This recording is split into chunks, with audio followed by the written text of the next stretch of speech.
பைந்தமிழ் சேனல் வழங்கும் இரு நூல்களின் திறனாய்வு.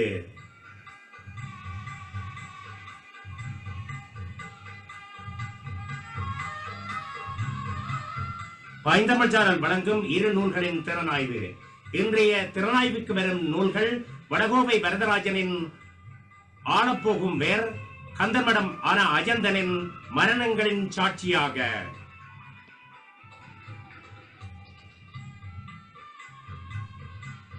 இன்றைய நிகழ்வின் பேச்சாளர்களாக கலந்து சிறப்பிக்கின்றார்கள் இரு பேச்சாளர்கள். முதலாவது பேச்சாளராக கலந்து சிறப்பிக்கின்றார் எழுத்தாளர், பத்திரிகையாளர், விமர்சகர் கலாநிதி ரா புஷ்பகாந்தன் அவர்கள். இரண்டாவது பேச்சாளராக எம்மோடு கலந்து கொண்டு சிறப்பிக்கின்றார் பிரதேச செயலக அபிவிருத்தி உத்தியோகத்தர் திருமதி டயானா நியூட்டன் திலகரட்னம் அவர்கள்.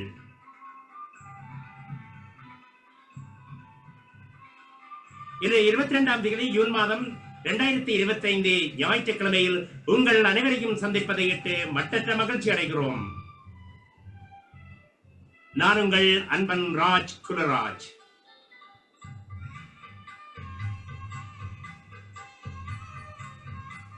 பைந்தமிழ் சேனல் பல நிகழ்வுகளை நடத்தி வருகிறது. அந்த அடிப்படையிலே இன்றைய தினம் 2 நூல்கள் திறனாய்வுக்கு வருகின்றது. அத்தோடு இந்த நிகழ்ச்சியிலே எம்மோடு இணைந்திருக்கும் கலை இலக்கிய நண்பர்கள் அனைவரையும் இந்த அரங்குக்குள் அழைத்துக் கொள்கின்றோம்.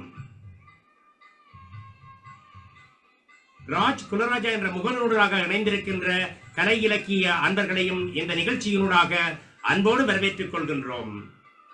நிகழ்ச்சிக்கு செல்வதற்கு முன்பாக ஒரு கவிதையோடு இந்த நிகழ்வை ஆரம்பிப்போம். அந்த கவிதையை எமக்காக வழங்குகின்றார் எமது ஒருங்கிணைப்பாளர் பவானி சற்குண செல்வம் அவர்கள். வணக்கம். அனைவருக்கும் எனது அன்பார்ந்த வந்தனங்கள். தமிழ் வாழ்த்து. என் தாய்மொழி எம்மொழி உமது தாய்மொழி என்றே என்னிடம் கேட்டால் சொல்வது ஒன்றே. செம்மொழி அம்மொழி செப்பிட இன்றே செந்தமிழ் ஆகுமே செகமதில் இன்றே. என்றும் இளமை குன்றா மொழியே ஈடே இல்லா தமிழரின் வெளியே.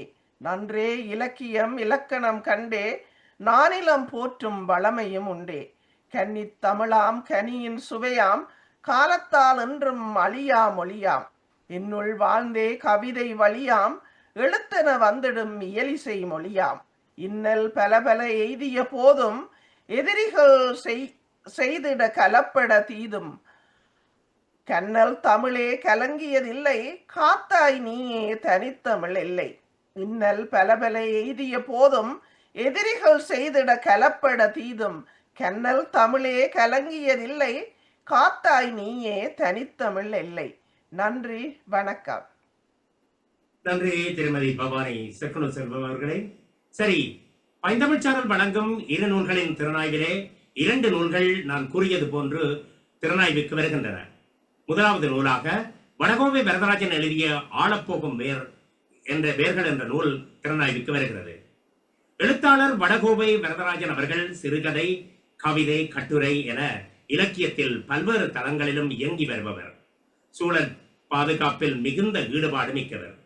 இயற்கையை பேணும் வடிவகைகள் பற்றியும் தாவரங்கள் விலங்குகள் பற்றிய அரிய தகவல்களை உள்ளடக்கிய பல கட்டுரைகளை காலத்துக்கு காலம் முகநூலில் பதிவு செய்து வாசகர்களின் நெஞ்சில் நிறைந்தவர்.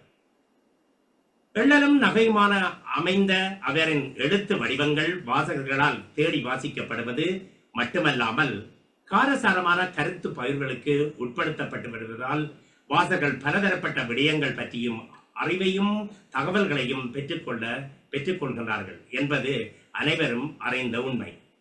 வடகோவை வரதராஜன் பிறந்த இடம் கோப்பாய் வடக்கு. யாழ் மத்திய கல்லூரியினுடைய பழைய மாணவன்.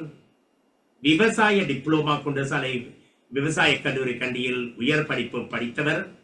இலக்கியத்தில் அறியப்பட்ட துறைகள் சிறுகதை, கவிதை, விஞ்ஞான கட்டுரைகள், விவசாய கட்டுரைகள், சூழலியல் சார்ந்த கட்டுரைகள், எழுதிய பத்திரிகைகள் மல்லிகை, சிரித்திரன், சுடர், வீரகேசரி, சிந்தாமணி, தினகரன், ஈழநாடு, சஞ்சீவி, கணையாளி, தீபம். வெளியான புத்தகங்கள் நிலவு குளிர்ச்சியாக இல்லை, சிறுகதைகள், ஆளப்போகும் வேர்கள், மெய் புனைவு. வடகோவை வரதராஜன் இவரின் ஆளப்போகும் வேர்கள் என்ற நூலை திறனாய்வு செய்பவர். கலாநிதி இரா புஷ்பகாந்தன் அவர்கள். இவர் எழுத்தாளராகவும் இலக்கிய திறனாய்வாளராகவும் பத்திரிகையாளராகவும் கடந்த 27 ஆண்டுகளாக மேலாக தமிழ், கல்வி, அரசியல், மனித உரிமைகள், சமூக, கலை மற்றும் கலாச்சாரம் சார்ந்த பல துறைகளில் தன்னை அடையாளப்படுத்தி வருகின்றார். இவர் சமூகவியல் மற்றும் உளவியல் துறையில் கலாநிதி பட்டம் பெற்றதோடு ஒரு வளவாளராகவும் சமூகம் மற்றும் சமூக மாற்றம் நோக்கிய பன்முக உரை மற்றும் ஊடக அரசியல் சொற்பொழிவு ஆகியவற்றில் ஈடுபடுவதோடு ஆய்வுகளையும் செய்து வருகின்றார். ஆழப்போகும் வேர்கள் என்ற நூலை திறனாய்வு செய்வதற்காக இந்த அரங்குக்குள் நான் அழைத்துக் கொள்வது கலாநிதி இரா புஷ்பகாந்தன் அவர்கள். அவரை இந்த அரங்குக்குள் அழைத்துக் கொள்வதில் மற்றற்ற மகிழ்ச்சி அடைகிறோம். வணக்கம். உங்களுடைய ஒலிவாங்கியை சரி செய்து கொள்ளுங்கள்.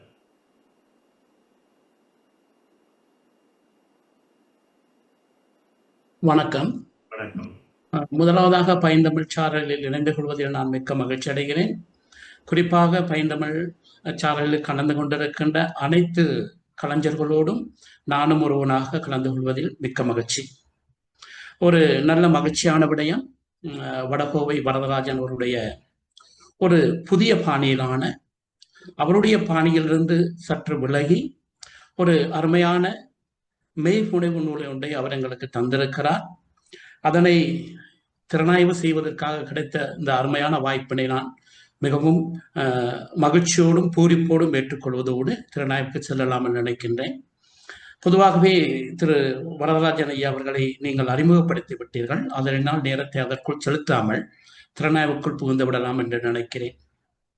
தன்னை ஒரு சிறுகதை எழுத்தாளராக, கவிஞராக தமிழுலகில் நிறுவிய அவர் பல ஆண்டுகளுக்கு பிறகு தற்போது அவர் குறிப்பாக கொரோனா காலத்தில் மிகவும் மோசமாக உலகை ஆட்டி படைத்த தொற்று, கொள்ளை நோய், கொரோனா காலத்தில் தன்னை ஒரு நல்ல ஒரு எழுத்தாளராகவும் தாண்டி நல்ல ஒரு சமூக பணியாளராக ஒரு நல்ல பணியினை அவர் செய்திருக்கிறார். அதுதான் இந்த அருமையான இந்த புத்தகம். எனவே அவருடைய ஆழப்போகும் வேர்கள் இப்போது ஆண்டு கொண்டிருப்பதன் ஒரு அடையாளம் தான் இந்த நிகழ்வும் என்று நான் கருதுகிறேன். முதலிலே நான் இந்த நூலினை பற்றி திறனாய்வுக்குள் செல்வதற்கு முன் இந்த நூலை பற்றி நான் சற்று அச்சு பதிப்பை பற்றியோ அதே போல் இந்த பதிப்பை பற்றி நான் சொல்ல வேண்டிய தேவை ஒன்று எனக்கு இருக்கிறது. இந்த நூலினுடைய வடிவமைப்பு, இந்த நூலினுடைய முக அமைப்பு மிகவும் செம்மையாகவும் மிகவும் கவரக்கூடியதாகவும் எல்லோ வாசகர்களையும் நேசிக்க தூண்டுகின்ற ஒரு அமைப்பில் அமைத்திருக்கிறார் என்பதை ஏற்று நான் உண்மையில் இந்த நூலினுடைய திறனாய்வுக்குள் செல்வதற்கு இது ஒரு வாய்ப்பாகவும் அமைந்திருக்கிறது என்பதை நான் முன்னதாக சொல்லிக்கொள்ள வேண்டும். ஒரு பொதுவாகவே வடகோவை வரதராஜனுடைய ஆக்கங்கள் அல்லது அவருடைய எழுத்துக்கள் சிறுகதைகளாக, கவிதைகளாக இருந்த போதும் அவருடைய இந்த விவசாய கதைகள் என்ற இந்த மெய்ப்புனைவு ஒரு வித்தியாசமான கோணத்தில் உண்மையில் அறிவையும் திறனையும் கதைகளால் சொல்லலாம் என்பதை மிகவும் செம்மையாக செய்திருக்கிறார். இவர் தன்னுடைய கதை மாந்தர்கள் என்று பார்க்கின்ற போது, நூலுடைய கதை மாந்தர் என்று பார்க்கின்ற போது இவரே கதை மாந்தராக இருந்து இந்த நூலில் உழுது இருக்கிறார் என்பதுதான் உண்மை. பொதுவாக வரலாற்று புத்தகங்களையும் சமூக பொருளாதார மற்றும் இலக்கிய நூல்களையும் ஆர்வத்தோடு வாசிக்கின்ற எனக்கு இது ஒரு மிகப்பெரிய ஒரு திருப்தியையும் ஒரு ஆழ்ந்த பூரிப்பையும் தந்திருந்தது. ஏனெனில் ஒரு வித்தியாசமான கோணத்தில் இன்றைய சூழலில், குறிப்பாக வடக்கு என்ற இந்த எங்களுடைய பிரதேசம் விவசாயம், கால்நடை, மீன்பிடி என்ற பாரம்பரிய தொழிலை கொண்டு தனக்கென ஒரு அடையாளத்தை கொண்டு ஒரு தேசிய இனமாக தன்னை அடையாளப்படுத்திக் கொண்டு இன்னும் அந்த அடையாளத்துக்காக போராடி கொண்டிருக்கின்ற ஒரு இனம். எனவே இவர் இந்த விவசாயம் அல்லது கால்நடையை பற்றி மிகவும் அழகாக, தெளிவாக ஒரு கதையாக இதனை கொண்டு வந்திருக்கிறார் என்பதை விட்டு நான் முதலிலே அவருக்கு நான் நன்றி சொல்ல வேண்டும். திறனாய்வுக்குள் செல்வதற்கு முன் இவருடைய இந்த நூலினை நான் வாசிக்கின்ற போது இந்த விவசாய கதைகள் வெறும் கதைகளாக அன்றி வடக்கிலே இருக்கின்ற மக்களுடைய, குறிப்பாக விவசாய மக்களுடைய வாழ்வியலையும் வாழ்வியல் கோலங்களையும் அவர்களுடைய வாழ்வியல் ரீதியாக அவர்கள் சந்திக்கின்ற விவசாய பிரச்சனைகளையும் மிக தெளிவாக கதைகளாக அவர் முன்வைத்திருக்கிறார் என்பதுதான் நான் முதலில் இதில் நான் பார்த்த விடயம். இந்த புத்தகத்தை வாசித்த போது நான் அடைந்த மகிழ்ச்சிக்கு இன்னொரு காரணம் தான், வடக்கின் மிகவும் முக்கியமான தேவையாக இன்று இருக்கின்ற இந்த விவசாயம் என்று பலவாறு பேசப்படுகின்ற போதும் கூட நாங்கள் நவீன விவசாயத்துக்குள் செல்ல வேண்டும், நவீனத்துக்குள் நாங்கள் இருந்துதான் நாங்கள் விவசாயத்திலிருந்து நாங்கள் அடைவுகளை அடையலாம் என்றெல்லாம் பேசிக் கொண்டிருக்கின்ற போது நாங்கள் மரபு விவசாயத்திலிருந்து எவ்வளவு விலகி இருக்கிறோம் என்பதையும் இந்த நூல் மிக தெளிவாக எடுத்து காட்டியிருக்கிறது. இவருடைய ஆக்கங்கள் இருக்கின்ற எல்லா சிறுகதைகளையும் நாங்கள் ஆழ்ந்து பார்க்கின்ற போது நான் விசேடமாக இதில் நான் இதை பிரித்திருக்கேன் ஒவ்வொரு விடயமாக நான் குறிப்பாக இந்த நூலினை நாங்கள் பார்க்கின்ற போது நான் கொண்டவருடைய முதலாவதா நான் இந்த விடயங்களை குறிப்பிட்டு நான் திறனாய்வு சில நினைக்கிறேன். முதலாவது அவருடைய மொழி ஆளுமை. அவருடைய மொழி ஆளுமையை பார்க்கின்ற போது இந்த நூலிலே மிக அழகாக உவமைகளையும் உருவகங்களையும் அதே போல வட்டார வழக்குகளையும் தன்னுடைய மொழி நடையிலிருந்து அவர் மிக சிறப்பாக முன்னெடுத்திருக்கிறார். நீங்கள் பார்ப்பீர்களே, ஆனால் உதாரணத்துக்கு உவமைகள் என்று பார்க்கின்ற போது அவருடைய முதலாவது கதை, அவர் முதலாவது கதையின் முதலாவது பந்தியிலே அவர் மிக அழகான ஒரு உவமையை காட்டியிருக்கிறார். அதாவது மழை பெய்து கொண்டிருக்கிறது, கருத்த மேகங்கள் கூடியிருக்கிறது, அந்த மேகங்களை அவர் அழகாக உவமை செய்திருக்கிறார். யானை கூட்டங்கள் கூடி அதனுடைய தும்பிக்கைகளை நீட்டி இருப்பதை போல் நான் பார்க்கிறேன் என்று. இந்த அழகான இந்த உவமைகள் அதே போல அவருடைய அந்தகங்கள் எல்லாமே அருமையாக மிக திருப்தியாக இருக்கிறது. அவருடைய உத்திகளை பார்க்கின்ற போது, நூலினுடைய உத்திகளை பார்க்கின்ற போது நான் விசேடமாக பார்த்த விடயம்தான் விவசாயத்தை அல்லது கால்நடையை, அது சம்பந்தமான அறிவை, அது பற்றிய திறனை ஒரு கதையாக சொல்ல முடியும் என்பதை அவர் நிரூபித்திருக்கிறார். இதுவரை நாங்கள் விவசாயத்தை பற்றி அல்லது விவசாய கால்நடைகளை பற்றி கட்டுரைகளாகவும் அல்லது விரிவுரையாகலாகவும் நாங்கள் பதிவு செய்திருக்கிறோமே தவிர வடக்கிலே நான் பார்த்த முதலாவது நூல், ஒரு சிறுகதையாக நான் பார்த்த நூல் இதுவே முதல் நூலாக இருக்கும் என்று நான் நம்புகிறேன். இது ஒரு வரலாற்றிலே பதிவு செய்யப்பட வேண்டிய ஒரு விடயமாக காணப்படுகிறது. அடுத்ததாக நாங்கள் இதில் ஆழ்ந்து பார்க்கின்ற போது இவருடைய உத்திகளிலே இவர் விவசாய பாரம்பரியங்களை சொல்லியிருக்கிறார். அதே போல விவசாய குடும்பங்களுடைய கலாச்சாரம், பண்பாடு, விழுமியங்களை சொல்லியிருக்கிறார். அதே போல ஆங்காங்கே அங்கதமும் அவருடைய சுய விளக்கங்களும் மிக தெளிவாக மிக அழகான உத்திகளாக காணப்படுகிறது. நாங்கள் இவருடைய தொடர்ச்சியாக அவருடைய நூலினை நாங்கள் திறனாய்வு செய்கின்ற போது பார்க்கலாம். இவர் நூலினை வெறும் வாசிப்பதற்காக அன்றி இந்த நூலினை அவர் வார்த்தைகளை கோர்க்காமல் நூலினை சுவாசிப்பதற்காக எழுதியிருக்கிறார் என்பது அவருடைய வரிகளிலிருந்து தெளிவாக தெரிகிறது. அதே போல வர்ணம் கலக்காத நூல்.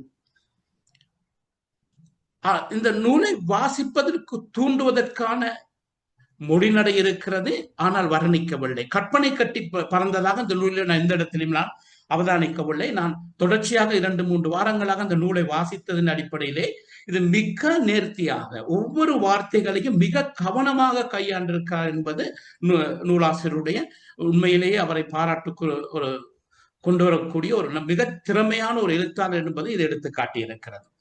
இதன் கதைகளை நாங்கள் ஒரு பார்க்கின்ற போது இதனுடைய கதைகள் ஒரு சமூகவியல் ரீதியாக நோக்குகையில் ஒரு விவசாய சமூக ஆய்வின் அடித்தளமாக நான் பார்க்கிறேன். அதுபோல இவரது மேகுணவு கதைகள் அனைத்திலும் ஒரு அர்த்த புஷ்டியான மாற்றங்களை நோக்கி இவர் விரும்புகின்ற இவர் இந்த விவசாயத்திலே ஏற்படுத்தப்பட வேண்டிய இந்த மரபு ரீதியான விவசாயத்தில் இருக்கின்ற நன்மைகள் என்ன, அந்த விவசாயத்திலே ஏற்படுத்த வேண்டிய மாற்றங்கள் என்ன, எந்தெந்த மாற்றங்களை விவசாயிகள் செய்து விட்டார்கள் என்பது வரை இவர் மிக செம்மையாக அந்த விடயத்தை இவர் சொல்லி வந்திருக்கிறார்.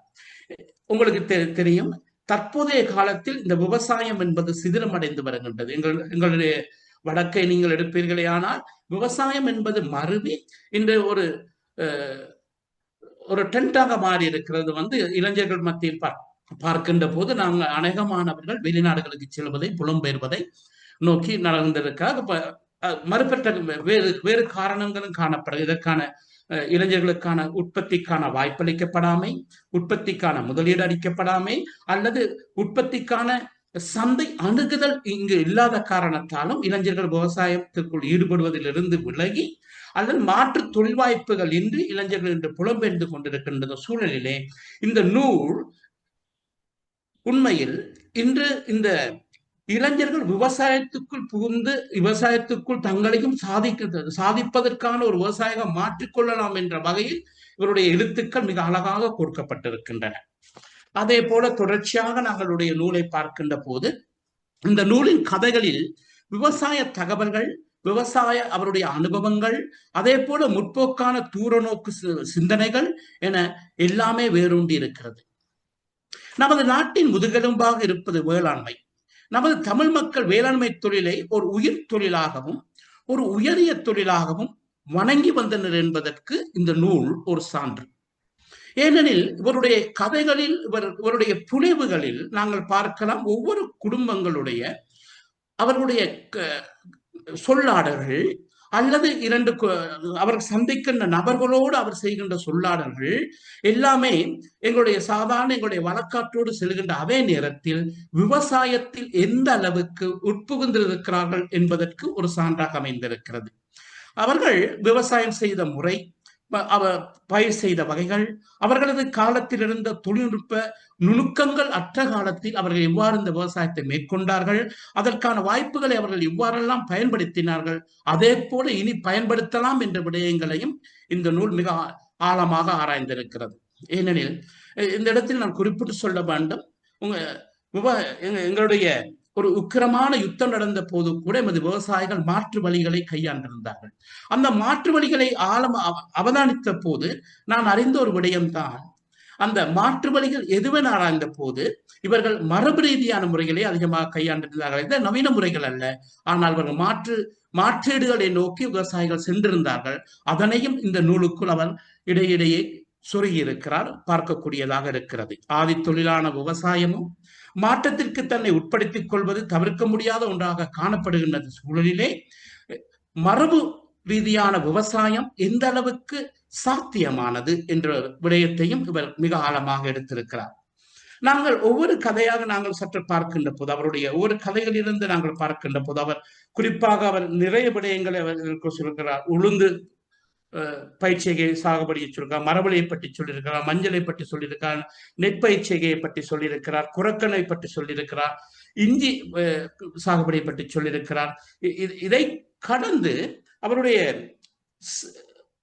கதை புகுதல் என்ற விடயத்துக்குள் பார்க்கின்ற போது தகவலையும் சொல்லி தேவையான அறிவையும் வழங்கி அந்த அறிவுக்குள் எவ்வாறான திறன்களையும் புகுத்தலாம் என்பதை புகுத்தியதோடு மறுபுறம் அவர் செய்திருக்கிறது இதை ஒரு மிகவும் நாங்கள் சுவாசிக்க கூடியதான ஒரு கதையாக மாற்றியிருப்பதுதான் இவர் அடைந்த வெற்றியாக நான் பார்க்கிறேன். அதே மற்றது இவருடைய அந்த ஒவ்வொரு கதையிலையும் குறிப்பாக மரவள்ளி செய்கையும் அதே போல செல்லையாண்ணனின் அடியில் கட்டி போட்டிருக்கின்ற உரமும் என்ற ஒரு கதை, அந்த கதைக்குள் அவர் உணவு உற்பத்தியின் அவசியத்தை சொல்வதோடு உணவு உற்பத்தி என்பது இன்று எவ்வாறான ஒரு சவாலுக்குள் உட்படுத்தப்பட்டிருக்கிறது என்பதை அவர் சொல்ல முயற்சித்திருக்கிறார். அதே மறுபுறம் இன்று நாங்கள் கம்யூனிசத்தை பற்றி பேசிக் கொண்டிருக்கிறோம், பூர்சுவாக்களை பற்றி பேசிக் கொண்டிருக்கிறோம், அல்லது இந்த நாட்டிலே வெவ்வேறு விடயங்களை பேசிக் கொண்டிருக்கிறோம். ஆனா இங்க ஒரு பாரிய பிரச்சனையாக ஏற்பட்டிருக்கின்ற ஒரு விடயம் அந்த உணவு பிரச்சனை என்பது அந்த உணவு பிரச்சனைக்கான தீர்வையும் அவர் சொல்ல முயற்சியிருக்கிறார். அதாவது ஏற்றுமதி மாத்திரமல்ல, ஒரு வடக்கை பொறுத்தவரையிலே நாங்கள் ஒரு பரிபூர்ணமான உணவு ரீதியான ஒரு போராட்டத்துக்குள் செல்வதற்கு முன் நாங்கள் எங்களுடைய பசித்தேவையை பூர்த்தி செய்வதற்கு இது எவ்வாறெல்லாம் உதவும், குறிப்பாக சேனை பயிற்சிகளுடைய முக்கியத்துவத்தை எவ்வாறு பசியை ஆற்றுகின்றதாக சேனை பயிற்சிகை இருக்கும் என்பதை அழகாக அவர் சொல்லி இருக்கிறார். அதே போல இவருடைய கதை மாந்தர்கள் பார்க்கின்ற போது இவர் முதலாவது இவருடைய கதை மாந்தராக மாறி இருக்கிறார். அதே இவருடைய கதை மாந்தர்கள் எல்லோரும் இவருடைய மனைவியாக இருக்கட்டும் அல்லது இவருடைய இந்த கதையோடு சம்பந்தப்பட்ட ஏனைய கதை மாந்தர்களாக இருக்கட்டும், அந்த கதை மாந்தர்களுடைய இந்த அவருடைய பேச்சு வழக்கிலே அவர்கள் பேசிக் கொள்கின்ற விடயங்கள், அவருடைய வழக்காறுகளை பார்க்கின்ற போது அவர் இதில் ஒரு நல்ல விடயத்தை காட்டியிருக்கிறார். எமது யாழ்ப்பாண சமூகத்தினுடைய வழக்காறு எப்படி இருக்கிறது, அந்த வழக்காறு எப்படி மறிவு வருகிறது என்பதை கூட எங்களை தூண்டுகின்ற ஒரு விடயமாக அவருடைய அந்த வழக்காறுகளை காட்டியிருக்கின்ற அந்த அழகான அந்த கையாளுகை அல்லது எழுத்தாளுகை பாராட்டுக்குரியதாக காணப்படுகிறது. தொடர்ந்து அவருடைய இந்த உணவு புழக்கத்தில் இருக்கின்ற மாற்றத்தை வற்புறுத்த முயற்சி செய்திருக்கிறார். உணவு புழக்கம் இன்று நாங்கள் அநேகமாக துரித உணவுக்கு மாறி வந்து கொண்டிருக்கிறோம். இந்த துரித உணவு எவ்வாறு எங்களை எல்லாம் பாதிக்க செய்கிறது, இது எவ்வாறான நச்சுத்தன்மைகளை கொண்டிருக்கிறது, ஆயினும் கூட எங்களிடம் எவ்வாறான ஆரோக்கியமான தானிய உணவுகள் காணப்பட்டது, எவ்வாறான உணவு முறைமை காணப்பட்டது, அந்த உணவு முறைமையிலிருந்து நாங்கள் எவ்வளவு விலகி வந்திருக்கிறோம் என்பதை அழுத்தி சொல்லியிருக்கிறார். அதே போல நாங்கள் பார்க்கின்ற போது மிக செம்மையான ஒரு விடயமாக அவர் காணப்படுகின்ற ஒரு விடயம் அந்த இயற்கை விவசாயம் பற்றி சொல்கின்ற போது அவர் அழகான ஒரு தலைப்பிட்டிருந்தார். அவருடைய அந்த கதைக்கு இயற்கை விவசாயம் என்னும் இனிப்பு குளிகை என்ற ஒரு தலைப்பு. அந்த தலைப்பை வாசித்த போதே நான் இது ஒரு வித்தியாசமான தலைப்பாக இருக்கின்ற பார்த்த போது அவர் அழகாக சொல்லுகிறார், இந்த இயற்கை விவசாயத்தை பற்றி அல்லது இயற்கை விவசாயத்தினுடைய நன்மைகள் பற்றி பேசுகின்றவர்கள் எல்லாம் விவசாயத்தை செய்பவர்கள் அல்ல. இது ஒரு மக்களை சுவாரஸ்யமாக்குவதற்கு அல்லது மக்களை திசை திருப்புவதற்கான ஒரு இனிப்பு பண்ணம் போலவே அமைந்திருக்கிறதே தவிர இது ஒரு யதார்த்தமான விடயம் இல்லை. அதை விட விவசாயத்தில் உண்மையில் யதார்த்தமாக விவசாயத்தை கையாளுகின்ற எத்தனையோ நல்ல முறைமைகள், மரபு ரீதியான முறைமைகள் காணப்படுகிறது, பாரம்பரிய ரீதியான முறைமைகள் காணப்படுகிறது, மிகவும் பயன்மிகு முறைமைகள் காணப்படுகிறது என்பதை அந்த கதையிலே அவர் ஒரு மிகச்சிறந்த வகையில் அவர் எடுத்து காட்டியிருப்பதை இந்த இடத்தில் நான் சுட்டி காட்டக்கூடியதாக இருக்கிறது. கதை நடக்கும் இடம் இது மிக முக்கியமான விடயம். கதை நடக்கும் இடம் என்று பார்க்கின்ற போது வடக்கு மக்களுடைய தமிழ் பாரம்பரியத்தையும் அவர்களுடைய வாழ்வியல் புலத்தையும் அவருடைய வாழ்வியல் கோலங்களையும் அவர் பிணைந்திருப்பது மிகச்சிறந்த ஒரு அம்சமாக இருக்கிறது. இவருடைய எல்லா எழுத்துக்களையும் பார்க்கின்ற போது மிகச்சிறப்பான ஒரு விடயமாக நான் பார்த்த ஒரு விடயம்தான், இவர் எந்த ஒரு இடத்திலும் தன்னுடைய எழுத்தில் அதிகமான ஏனைய அந்த சிறுகதைகளை போல ஏனைய எழுத்துக்களை போல சுற்றி வளைக்காமல் கதைக்கு வந்திருக்கிறார். சில கதைகள் எங்கே செல்கிறது, எந்த இடத்தில் முடிய போகிறது, எந்த இடத்தில் இவர் முற்றுப்புள்ளி வைக்க முயற்சி செய்கிறார் என்று ஆரம்பித்து தோன்றும். இந்த கதை அப்படி அல்ல. இது ஒரு மிக கெட்டித்தனமான விடயம் என்னவென்றால் ஒரு தகவலை ஒரு அறிவை வழங்குவதற்கான ஒரு புத்தகம். இது மெய்ப்புனைவு. ஒரு மெய்ப்புனைவு என்பதற்கும் ஏனைய சிறுகதைகளுக்கும் வித்தியாசம் இருக்கிறது. ஏனைய சிறுகதைகள் என்று பார்க்கின்ற பொழுது அந்த கதையிலே நாங்கள் ஒரு கரு இருக்கும், அந்த கருவுக்கு ஒரு கதை வடிவம் இருக்கும், அந்த கதை வடிவத்துக்கு சில பாத்திரங்கள் இருப்பார்கள், அந்த பாத்திரங்கள் கதை வடிவம் கரு மூன்றும் சேர்ந்து ஒரு பாணியை அவர் பயன்படுத்தி இருப்பார்கள். ஆனால் இந்த சிறுகதையில் பார்க்கின்ற போது, இந்த புனைவுகள் என்று பார்க்கின்ற போது இது மிகவும் அதிலிருந்து அதோடு சேர்ந்து வித்தியாசப்பட்டு ஒரு வித்தியாசமான கோணத்தில் இந்த கதைகளை சொல்ல வந்திருப்பது மிகச் சிறப்பான ஒரு விடயமாக நான் காண்கிறேன். அதைத் தொடர்ந்து நாங்கள் இந்த நளின செல்லையாரும் மஞ்சள் பதப்படுத்தலும் என்ற ஒரு கதையிலே அவர் மிக அழகாக இந்த மஞ்சள் பயன்பாட்டை பற்றி பேசுகிறார். குறிப்பாக எங்களுக்கு தெரியும், நாங்கள் மஞ்சள் பயன்பாடு இப்போது குறிப்பாக பெண்கள் மத்தியில் கூட இல்லை என்பதை கூட அவர் ஒரு நகைச்சுவை பாணியிலே அங்கு சொல்லியிருப்பதை நான் பார்த்தேன். இந்த கதை நெடுகிலும் கூட அந்த கதையை வாசிப்பதற்கு அவர் ஒரு நுணுக்கமான ஒரு நல்ல விடயத்தை, ஒரு நுட்பமாக ஒரு விடயத்தை பாவித்திருக்கிறார். நகைச்சுவை கலந்ததாக அந்த கதைகள் நகர்த்தி செல்லப்படுகிறது. இது ஒரு சிறப்பம்சம். நான் பார்த்த வகையில ஒரு மிகச்சிறந்த சிறப்பம்சமாக நான் அவதானிக்கக்கூடியதாக இருந்தது. அதே போல இந்த கதையினுடைய பல இடங்களிலே உணவு உற்பத்தியின் அவசியம், அதே நேரத்தில் உணவு உற்பத்தியை நாங்கள் ஏனைய வாசகர்கள் உணர வேண்டும் என்ற விடயம், அதே போல உணர்வது மாத்திரமல்ல, இது மிகவும் இலகுவாக கையாளக்கூடிய ஒரு விடயம். விவசாயம் என்பது மிகவும் நேசித்து நாங்கள் மிகவும் செய்யக்கூடிய பயன்படக்கூடிய ஒரு நல்ல விடயம் என்பதை கூட கதையிலே மிக லாபகமாக சொல்லியிருப்பதை நான் இந்த இடத்தில் பார்த்தேன். தொடர்ச்சியாக பார்க்கின்ற போது விசேடமாக வீட்டு தோட்ட பயிற்சியை பற்றி கதையாக ஆண்டை வீட்டு தோட்ட பயிற்சிகைக்கான குறிப்புகள் என்று கிட்டத்தட்ட ஒரு 23 குறிப்புகளை அவர் காட்டியிருக்கின்றார். வீட்டு தோட்டத்தின் முக்கியத்துவம் என்ன, அதே போல வீட்டு தோட்டத்தினுடைய முக்கியத்தோடு சேர்த்து அந்த வீட்டு தோட்டத்தை எவ்வாறு நாங்கள் முன்னெடுத்து செல்லலாம், வீட்டு தோட்டத்தினுடைய பயன்பாடுகள் என்ன போன்ற குறிப்புகளையும் இதில் அவர் சேர்த்திருப்பது ஒரு நல்ல அம்சமாக பார்க்கக்கூடியதாக இருக்கிறது. மேலும் இவருடைய எழுத்துக்களை மேலும் பார்க்கின்ற போது இவர் ஏராளமான விடயங்கள், அதாவது கலப்பின பசுக்கள் பற்றி சொல்லியிருக்கிறார். அதே போல கலப்பின பசுக்களும் இந்திய பசுக்களும் என்ற விடயத்திலே நாங்கள் வடக்கிலே நாங்கள் சாதாரணமாக இப்போது கலப்பின பசுக்களை வளர்க்கப்படுது. இந்த கலப்பின பசுக்களை வளர்ப்பதில் இருக்கின்ற விடயங்கள், அதே போல இந்திய பசுக்களுக்கும் கலப்பின பசுக்களுக்கு இடையில் இருக்கின்ற வித்தியாசங்கள், கலப்பின பசுக்கள் ஊடாக நாங்கள் அடையக்கூடிய நன்மைகள் போன்ற விடயங்களையும் இவர் இறுதியாக சொல்லியிருப்பதையும் பார்க்கக்கூடியதாக இருக்கிறது. விசேடமாக வடக்கு மாகாணத்தை பொறுத்தவரை பார்க்கின்ற போது உங்களுக்கு தெரியும், ஒரு குறிப்பிட்ட காலத்தில் வடக்கு வாழைக்கு மிகவும் புகழ்பெற்ற இடமாக காணப்பட்டது.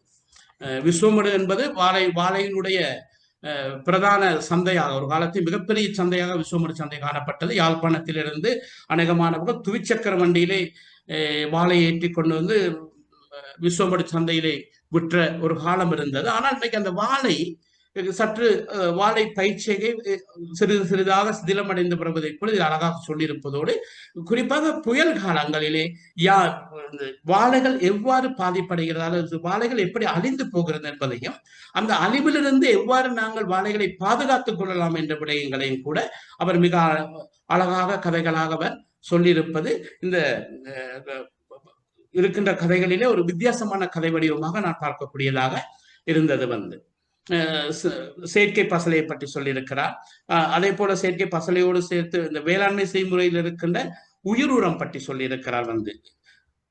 செயற்கை பசலையை சொல்லி உயிர் உரம் எவ்வாறு நாங்கள் செய்யலாம், அதே போல செயற்கை பசலை எவ்வாறு செய்யலாம், செயற்கை பசலையிலிருந்து ஆரம்ப காலங்களிலே நாங்கள் செயற்கை பசலை எவ்வாறு பயன்படுத்தப்பட்டது, குறிப்பாக வீட்டு தோட்டங்களிலே அந்த வீட்டை சுற்றி இருக்கின்ற பயிர்கள் மிக செழிப்பாக இருந்ததற்கு எமது குடும்பங்கள் ரீதியாக குடும்ப உறுப்பினர்கள் எவ்வாறு அதெல்லாம் பங்களித்தார்கள் என்ற விடயங்களை கூட மிக தெளிவாக சொல்லியிருக்கிறார். ஒட்டுமொத்தமாக அந்த புத்தகத்தை வாசிக்கின்ற போது ஒரு தகவலையும் அறிவையும் சுமந்து ஒரு புத்தகமாக இருக்கின்ற அதே வேளையிலே ஒரு எழுத்தாளன் ஒரு தகவலை ஒரு அறிவை இப்படியும் சொல்லலாம் என்பதற்கு இது ஒரு நல்ல புத்தகமாக காணப்படுகிறது நான் பார்த்த விட.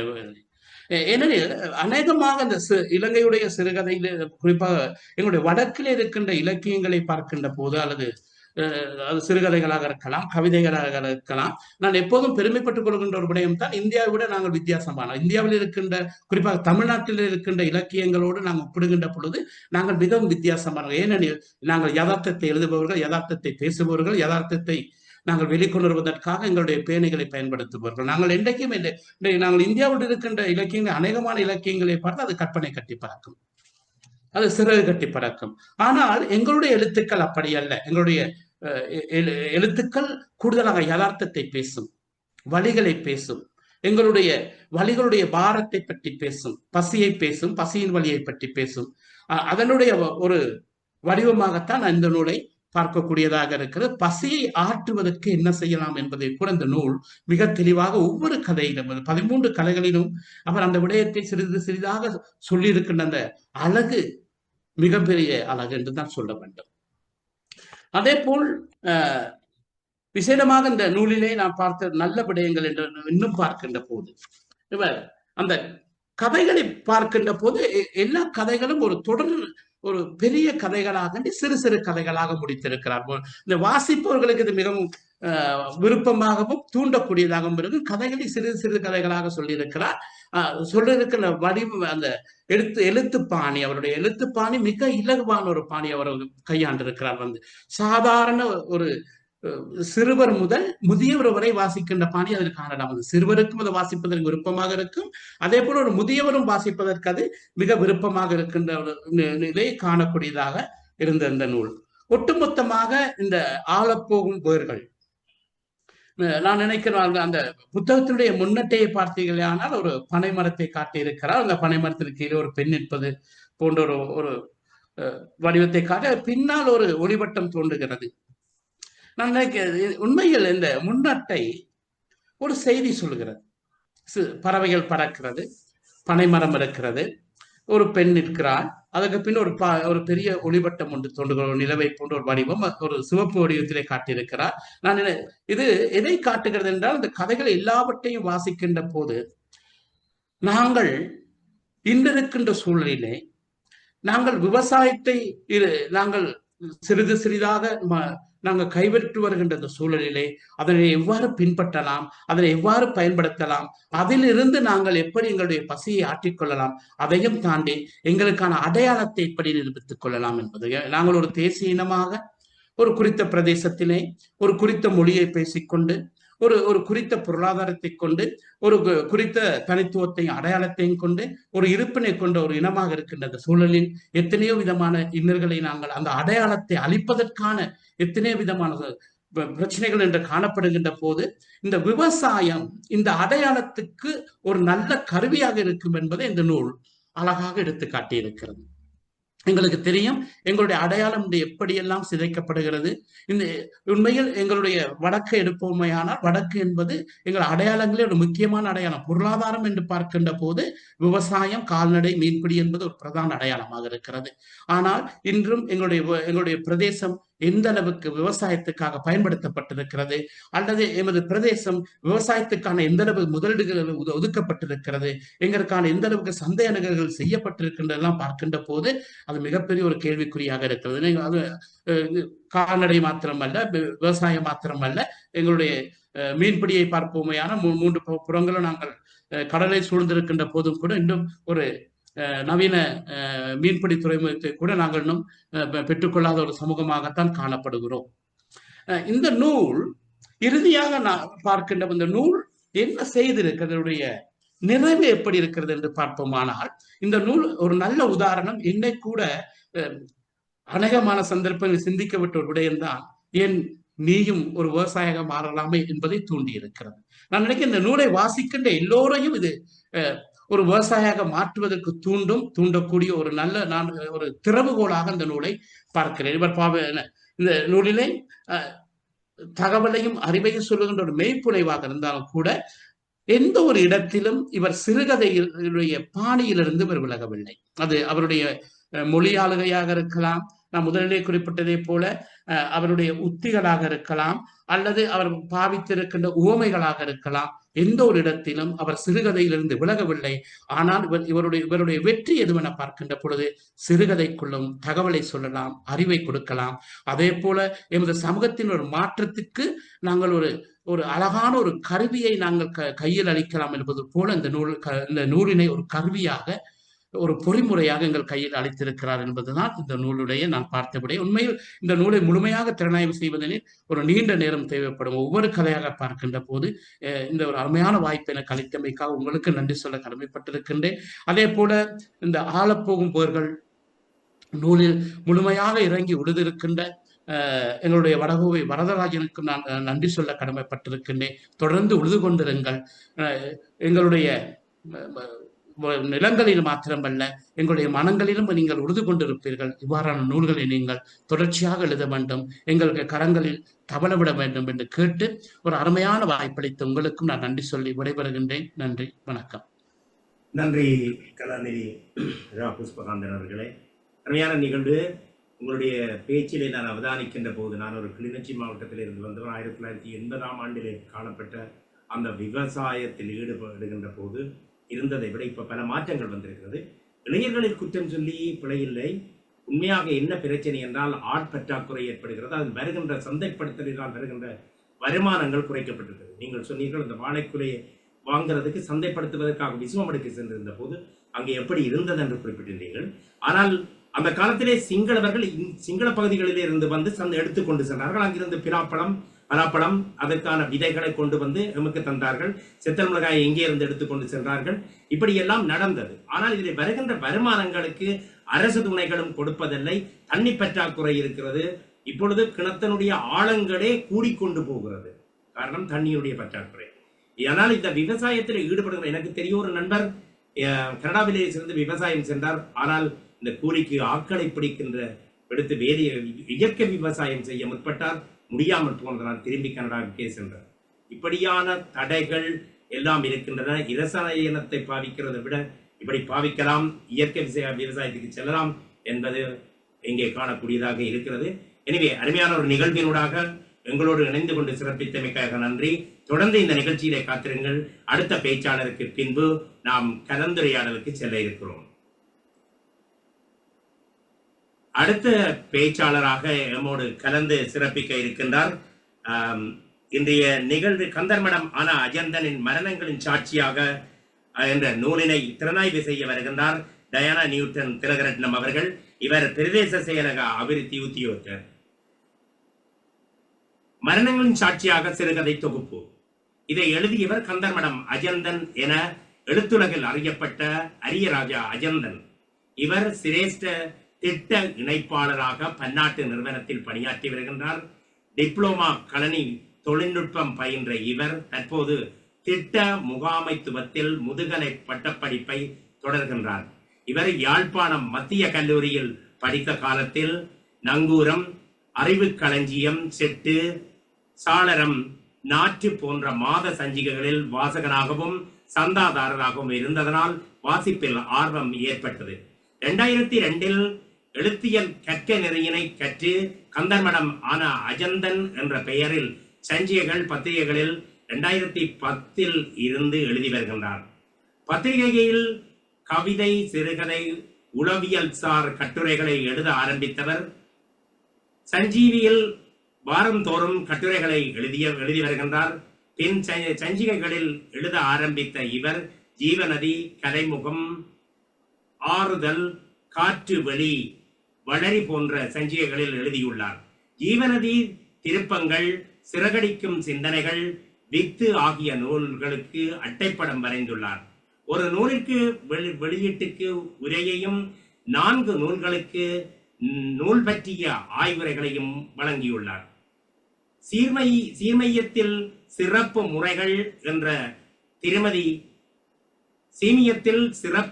என்ற திருமதி கோகுலா மகேந்திரனின் உளவியல் நூலிற்கு, சிறகடிக்கும் சிந்தனைகள் என்ற நூலிற்கும் அணிந்துரைகள் எழுதியுள்ளார். 2002 புரரி என்ற சஞ்சிகையிலும் 2016 மனமெனும் கூடு என்ற கவிதை தொகுதியிலும் 2024 மரணங்களின் சாட்சியாக என்ற சிறுகதை தொகுப்புக்கும் ஆற்றுப்படுத்தும் கலையும் சிலையும் கட்டுரை தொகுதியும் வெளியிட்டுள்ளார். இவரின் மரணங்கள் சாட்சியாக என்ற நூலினை திறனாய்வு செய்ய திருமதி டயானா நியூட்டன் திலகரட்னம் அவர்களை இந்த அரங்குக்குள் அழைக்க இருக்கின்றேன். இவர் யாழ் பல்கலைக்கழகத்தில் தமிழ் சிறப்பு கலைமானி பட்டம் பெற்றவர். தற்போது சண்டிலிப்பாய் பிரதேச செயலகத்தில் அபிவிருத்தி உத்தியோகத்தராக கடமையாற்றுகின்றார். எழுத்தாளராக, மேடை பேச்சாளராக, நூல் விமர்சகராக, பட்டிமன்றம், கவியரங்கம் நடுவராக செயற்படுபவர். மரணங்களின் சாட்சியாக என்ற நூலினை திறனாய்வு செய்ய இவரை இந்த அரங்குக்குள் அழைத்துக் கொள்வதில் மட்டற்ற மகிழ்ச்சி அடைகின்றேன்.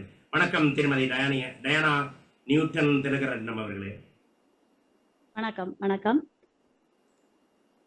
பைந்தமிழ் சாரல் வழங்கும் 2 நூல்களின் திறனாய்வு நிகழ்வின் ஒருங்கிணைப்பாளரே, நிகழ்ச்சி தொகுப்பாளரே மற்றும் இலக்கிய திறனாய்வை வழங்கிய பெருந்தகை அவர்களே, ஏனைய கலை ரசனையுடைய சான்றோர்களே, அனைவருக்கும் அகம் நிறைந்த என் இந்நேர வணக்கங்கள்.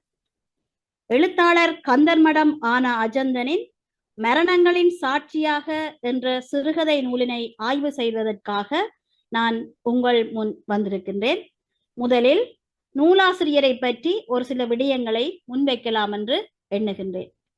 ஒரு எழுத்தாளனை மதிப்பிடும் பொழுது அவனது சிறந்த படைப்பை வைத்தே விமர்சனம் செய்ய வேண்டும்.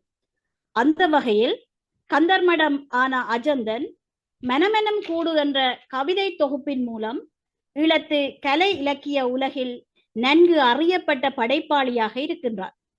தனது ஊரின் பெருமையை எடுத்து சொல்லும் விதமாக தனது பெயருடன் கந்தர்மடம் என்ற ஊரையும் சேர்த்து தன் இலக்கிய பணியில் தடம் பதித்துள்ளார். பெறுதற்கு அரிய மானிட பிறவியை பெற்றுவிட்ட நாம் ஏதோ இந்த உலகத்திலே பிறந்தோம், வாழ்ந்தோம், இறந்தோம் என்று வாழ்ந்துவிட முடியாது. வாழ்நாளில் எதையோ சாதித்தோம் என்று சொல்லும் அளவிற்கு வாழ வேண்டும். அந்த வகையில் திரு அஜந்தன் அவர்களும் இலக்கிய உலகத்திலே தன்னுடைய பெயரை பதிவு செய்திருப்பது பாராட்டுதற்குரிய ஓர் விடயமாகும். உளவியல் துறையில் மிகுந்த நாட்டமுடைய இவர் சிறந்த ஓர் உளவள துணியாளராக விளங்கி வருகின்றார்.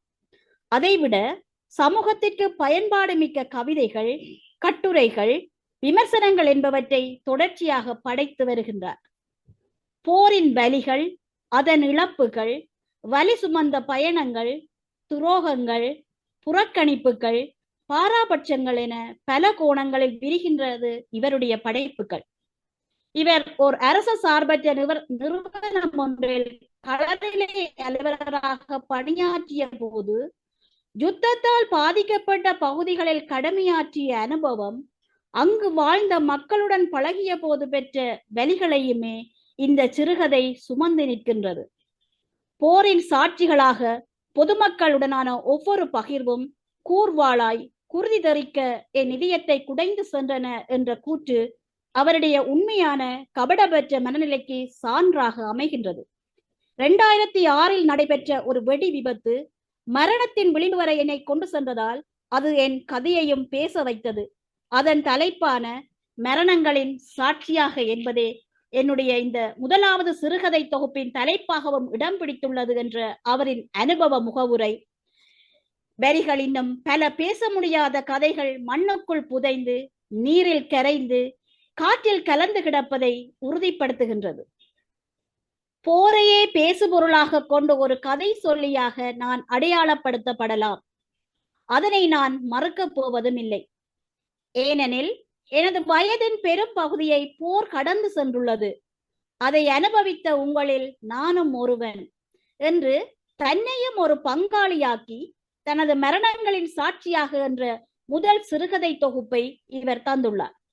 அத்தோடு மட்டும் நின்று விடாது, தன் இலக்கிய பணியை அவர் தொடர்ந்தும் தருவார் என்பதே என்னுடைய பெரிய நம்பிக்கையாகவும் இருக்கின்றது. இதைவிட அவர் சிறந்ததொரு ஓவியராகவும் இலக்கிய உலகத்திலே, கலை உலகத்திலே அறிமுகப்படுத்தப்பட்டுள்ளார். எனவே இவருடைய சிறுகதை தொகுப்பிற்கு திறனாய்வு செய்வதையிட்டு நான் மட்டற்ற மகிழ்ச்சி அடைகின்றேன்.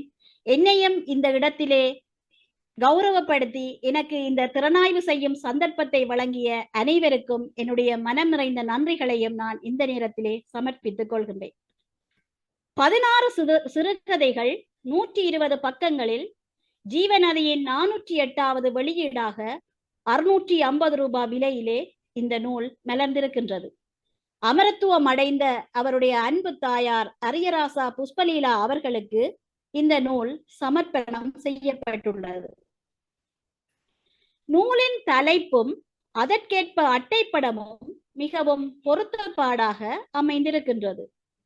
நூலாசிரியர் தான் சிறந்த ஒரு ஓவியர் என்பதையும் இந்த இடத்திலே எங்களுக்கு நினைவுபடுத்தி செல்வதையே என்னால் உணர முடிந்தது. இந்த அட்டைப்படத்திலே தனித்து ஒரு காகம் எதையோ வெறிச்சோடி பார்த்து கொண்டிருப்பதை போல ஒரு படம் வரையப்பட்டிருக்கின்றது. அதாவது இந்த மரணங்களின் சாட்சியாக 4 பேர் பயணம் செய்த அந்த வாகனம் ஒன்றில் வெடி விபத்து ஏற்பட்டு தான் மட்டுமே அதிலே காப்பாற்றப்பட்டதாக அவர் அந்த கதையிலே சொல்லியிருக்கிறார். இந்த காகத்தை தனித்திருந்து எங்கேயோ வெறிச்சோடி பார்த்து கொண்டிருக்கின்ற காகத்தை பார்க்கின்ற போது கந்தர்மடம் அஜந்தனைத்தான் என் மனதிலே நினைக்க தோன்றியது. ஏனென்றால் தன்னுடன் சேர்ந்து வந்த உடன் பணியாளர்களை அந்த இடத்திலேயே தொலைத்துவிட்டு ஒரு இருளடைந்த பகுதியைத்தான் அந்த காகம் வெறித்து பார்த்து கொண்டிருப்பதை போல தோன்றுகின்றது.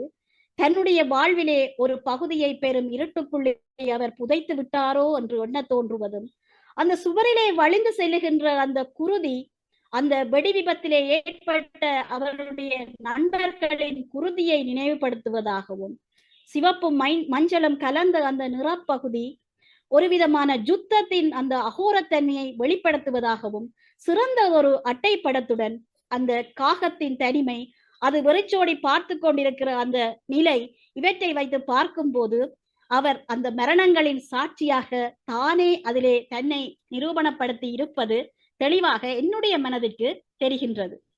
அவ்வாறாக இந்த அட்டைப்படத்தோடு கனத்த வரிகளுடன் அவர் தன்னுடைய கதையை தொடர்ந்து நகர்த்தி செல்கின்றார். அந்த வகையிலே அவருடைய இந்த சிறுகதைக்குள்ளே நான் செல்லுகின்ற போது உண்மையில் சிறுகதை என்பது ஒரு மனிதனுக்கு அந்த சிறுகதை இலக்கியம் அதுல இருக்கிற ரசனைகள் தான் படித்த அந்த விடயத்தை மற்றொருவருக்கு தொற்ற வைக்க வேண்டும் என்கின்ற ஒரு உணர்வு ஏற்படும். அது மனதுக்குள் ஒரு நெருடலை ஏற்படுத்த வேண்டும். இந்த சிறுகதையை வாசித்து பாருங்கள், மிகவும் அற்புதமாக இருக்கின்றது என்று நான் அந்த சிறுகதையை வாசித்து அதை இன்னொருவருக்கு நான் அதை தொற்ற வைக்கின்ற போதுதான் அந்த சிறுகதை வெற்றி அடைகின்றது. உண்மையில் இந்த சிறுகதைகளை நான் வாசித்த போது என்னுடைய கணவரோடு நான் பகிர்ந்து கொண்டேன். இவ்வாறாக அந்த காலத்திலே, யுத்த காலத்திலே எவ்வாறான வேதனைகளை மக்கள் சுமந்து சென்றிருக்கிறார்கள் என்கின்ற உணர்வை நான் என்னுடைய கணவரோடு பகிர்ந்து கொண்டிருக்கிறேன் என்றால் உண்மையில் அது அவருடைய சிறுகதைக்கு கிடைத்த வெற்றியாகத்தான் நான் பார்க்கின்றேன். அவர் தன்னுடைய சிறுகதையிலே பல விடயங்களை தொட்டு சென்றிருக்கிறார். முக்கியமாக போர்க்காலமும் அது தந்த வடுக்களும் வலிகளும் தான் அவருடைய இந்த சிறுகதையிலே பிரதானமாக கதை பொருளாக அமைந்திருக்கின்றது. ஒரு சிறுகதையிலே கதை களம் சிறப்பாக இருக்க வேண்டும். கதையினுடைய பாத்திர படைப்புகள் பொருத்தப்பாடானதாக அமைந்திருக்க வேண்டும். அதைவிட மொழிநடை, உத்தி முறைகள், அடுத்து என்ன நிகழுமோ என்கின்ற ஒரு எதிர்பார்ப்பை தூண்டுகின்ற தன்மைகள் எல்லாம் இந்த சிறுகதையிலே அமைந்திருக்க வேண்டும். உண்மையில் இந்த கந்தர்மடம் அஜந்தனுடைய இந்த மரணங்களின் சாட்சியாக இந்த சிறுகதையை வாசித்துக் கொண்டு செல்லுகின்ற போது அடுத்து என்ன நிகழப் போகிறது என்பதை நாங்களே தீர்மானம் செய்து விடவோ அல்லது அவருடைய கதையினுடைய முடிவு வரை சென்று வாசிக்கவோ என்று சொல்லி ஒரு விதமான அந்த படபடப்பு தன்மையை தான் இந்த சிறுகதை எங்களுக்கு தந்து கொண்டிருக்கின்றது. அவ்வாறு அந்த மொழி நடையோடு அவர் இந்த கதையை நகர்த்தி செல்லுகின்றார்.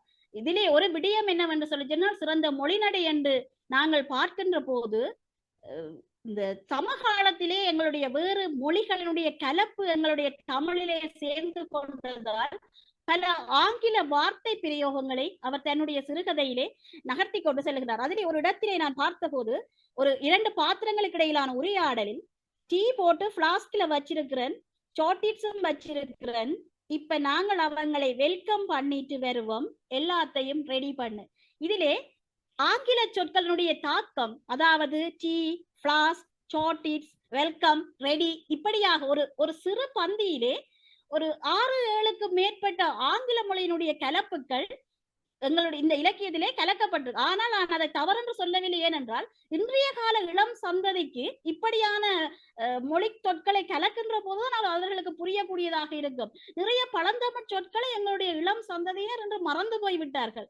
அதற்கு அகராதி தேடி இந்த தமிழ் சொல்லுக்கு என்ன தமிழர்த்தம் என்று கண்டுபிடிக்கிற சூழ்நிலையிலே இன்று எங்களுடைய இளம் தலைமுறை வளர்ந்து கொண்டிருக்கிறபடியாலே சிறுகதைகளிலே இப்படியாக வேற்றுமொழி சொற்களை கலந்து சொல்கின்ற போதுதான் அது சமகால வாசகர்களிடையே அது வரவேற்பை பெறும் என்று ஆசிரியர் நினைத்தாரோ என்னவோ, பெரும்பாலான ஆங்கில சொற்களை அவர் தன்னுடைய இலக்கியத்திலே, இந்த சிறுகதையிலே அவர் அதிகமாக சேர்த்து காட்டியிருக்கிறார்.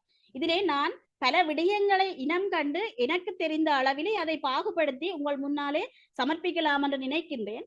முதலிலே இந்த சிறுகதை ஒரு யுத்தம் சார்ந்த, யுத்த காலத்திலே வாழ்ந்த அனுபவித்த வலிகளைத்தான் அதிகம் பேசுகின்றது. கிட்டத்தட்ட 16 கதைகளிலே 12 கதைகளுக்குள் இந்த வலிகளும் வேதனைகளும் புதைந்து கிடக்கின்றன.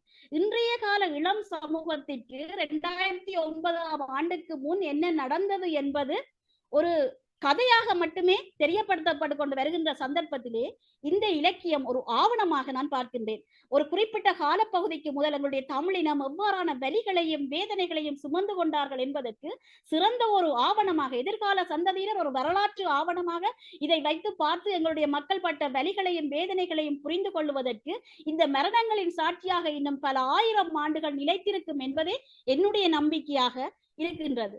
அதிலே முதலாவதாக நான் கண்டுகொண்ட விடயம் யுத்தம் தந்த வடுக்கள். அதிலே நிறைய நான் பிரித்து பார்த்திருக்கிறேன். அப்பா அம்மா இல்லாத குழந்தைகளினுடைய தவிப்புகள், கணவனை இழந்த மனைவியர் அவர்களுடைய குடும்பத்தை நகர்த்தி செல்வதற்கு படுகின்ற வேதனைகள், பிள்ளைகளை பறிகொடுத்த பெற்றோர்களின் துன்பியல்கள், உடன்பிறப்புகளை இழந்து தவிக்கும் சகோதரர்களின் கையறு நிலைகள், அங்கங்களை இழந்த எம்மவர்கள், சொந்த காணிகளை இதுவரைக்கும் தேடி அலைகின்ற இன உறவுகள், புனர்வாழ்வு பெற்று மீண்டவர்களின் உள்ள குமுறல்கள், காணாமல் ஆக்கப்பட்ட பிள்ளைகளை தேடி அலையும் பெற்றோர்கள், நண்பர்களை இழந்து தவிக்கும் நட்புகள், இடப்பெயர்வுகளால் சொத்துக்களை இழந்தவர்கள், பதுங்கு குழிகள், எறிகணைகள், எண்ணிலடங்கா கொலைகளை கண்டவர்களின் மனநிலை என இந்த யுத்தம் சம்பந்தப்பட்ட பல விடயங்கள் நீண்டு செல்வதை நாங்கள் பார்க்கக்கூடியதாக இருக்கிறது. ஒரு அளவிற்கு நாங்கள் அந்த யுத்த காலத்தை அனுபவித்திருக்கிறோம். இனி வரப்போற சந்ததிகளுக்கு இது வரலாறாக மட்டுமே போக போகின்றது. அந்த வகையில இந்த கதையை எடுத்து பார்க்கின்ற எங்களுடைய பிள்ளைகள் எங்களுடைய ஈழத்தில் இவ்வாறான அழிப்பு நிகழ்வுகளும் இவ்வாறான பல கையறு நிலைகளும் மரண அவலங்களும் எங்களுடைய மத்தியிலே ஏற்பட்டிருக்கின்றது என்பதை உணர்ந்து கொள்வதற்கு இது சிறந்ததொரு சிறுகதையாக அமைந்திருக்கின்றது. அதைவிட பெண்களை கூடுதலாக அவர் தன்னுடைய சிறுகதைகளிலே உள்வாங்கி இருக்கிறார். பெண்களுக்கான முக்கியத்துவம் வழங்கப்பட்டிருக்கிறது. பெண்கள் தனித்து வாழ்ந்தால் எவ்வளவு சிரமங்களை எதிர்கொள்ளுவார்கள், அவர்கள் கணவனால கைவிடப்பட்ட பெண்களாக இருக்கலாம், அல்லது யுத்தத்திலே கணவனை இழந்த பெண்களாக இருக்கலாம். தங்களுடைய எதிர்கால வாழ்வாதாரத்தை நகர்த்தி செல்வதற்காக அவர்கள் எவ்வளவு வலிகளையும் வேதனைகளையும் சுமக்கின்றார்கள். சுய தொழிலே ஈடுபடுகிறார்கள், தையல் தொழிலை செய்கிறார்கள், வீடு வீடாக சென்று பாத்திரங்கள் செய்து அவர்களுக்கு சமையல் வேலைகளை செய்து கொடுக்கிறார்கள். ஒவ்வொரு கொண்டாட்டங்கள் திருவிழாக்களில் சென்று சந்தன குச்சிகளை விற்பனை செய்து தன்னுடைய பிள்ளையை வளர்க்க வேண்டும் என்று வேதனைப்படுகிறார்கள். இவ்வாறாக ஒரு பெண் ஒரு புயலாக மாறி எவ்வாறு ஒரு ஆண் இல்லாத சந்தர்ப்பத்திலேயும் தன்னால் எவ்வளவுக்கு அந்த குடும்பத்திற்காக பிரயாசப்பட முடியுமோ, பாடுபட முடியுமோ அவ்வளத்திற்கு தான் ஒரு பெண் என்ற நிலையை தாண்டி தான் ஒரு சிங்கப்பெண் என்ற ஒரு நிலையை அந்த சிறுகதைகளிலே அவர் சொல்லி இருக்கிறார். ஒவ்வொரு பெண்களையும் அவர் வலிமையுடைய வீரியம் நிறைந்த பெண்களாக இந்த சிறுகதையிலே அவர் நடத்தி செல்கிறார். முன்பொரு காலத்திலே பெண்களை வலிமை குறைந்தவர்களாக பார்த்த ஒரு காலம் போய் இன்று இந்த சிறுகதையை பார்க்கின்ற போது பெண்கள் நிறைய பேர் இதில் யுத்தத்தாலே தான் பாதிக்கப்பட்டிருக்கிறார்கள், உறவுகளை தொலைத்திருக்கிறார்கள்.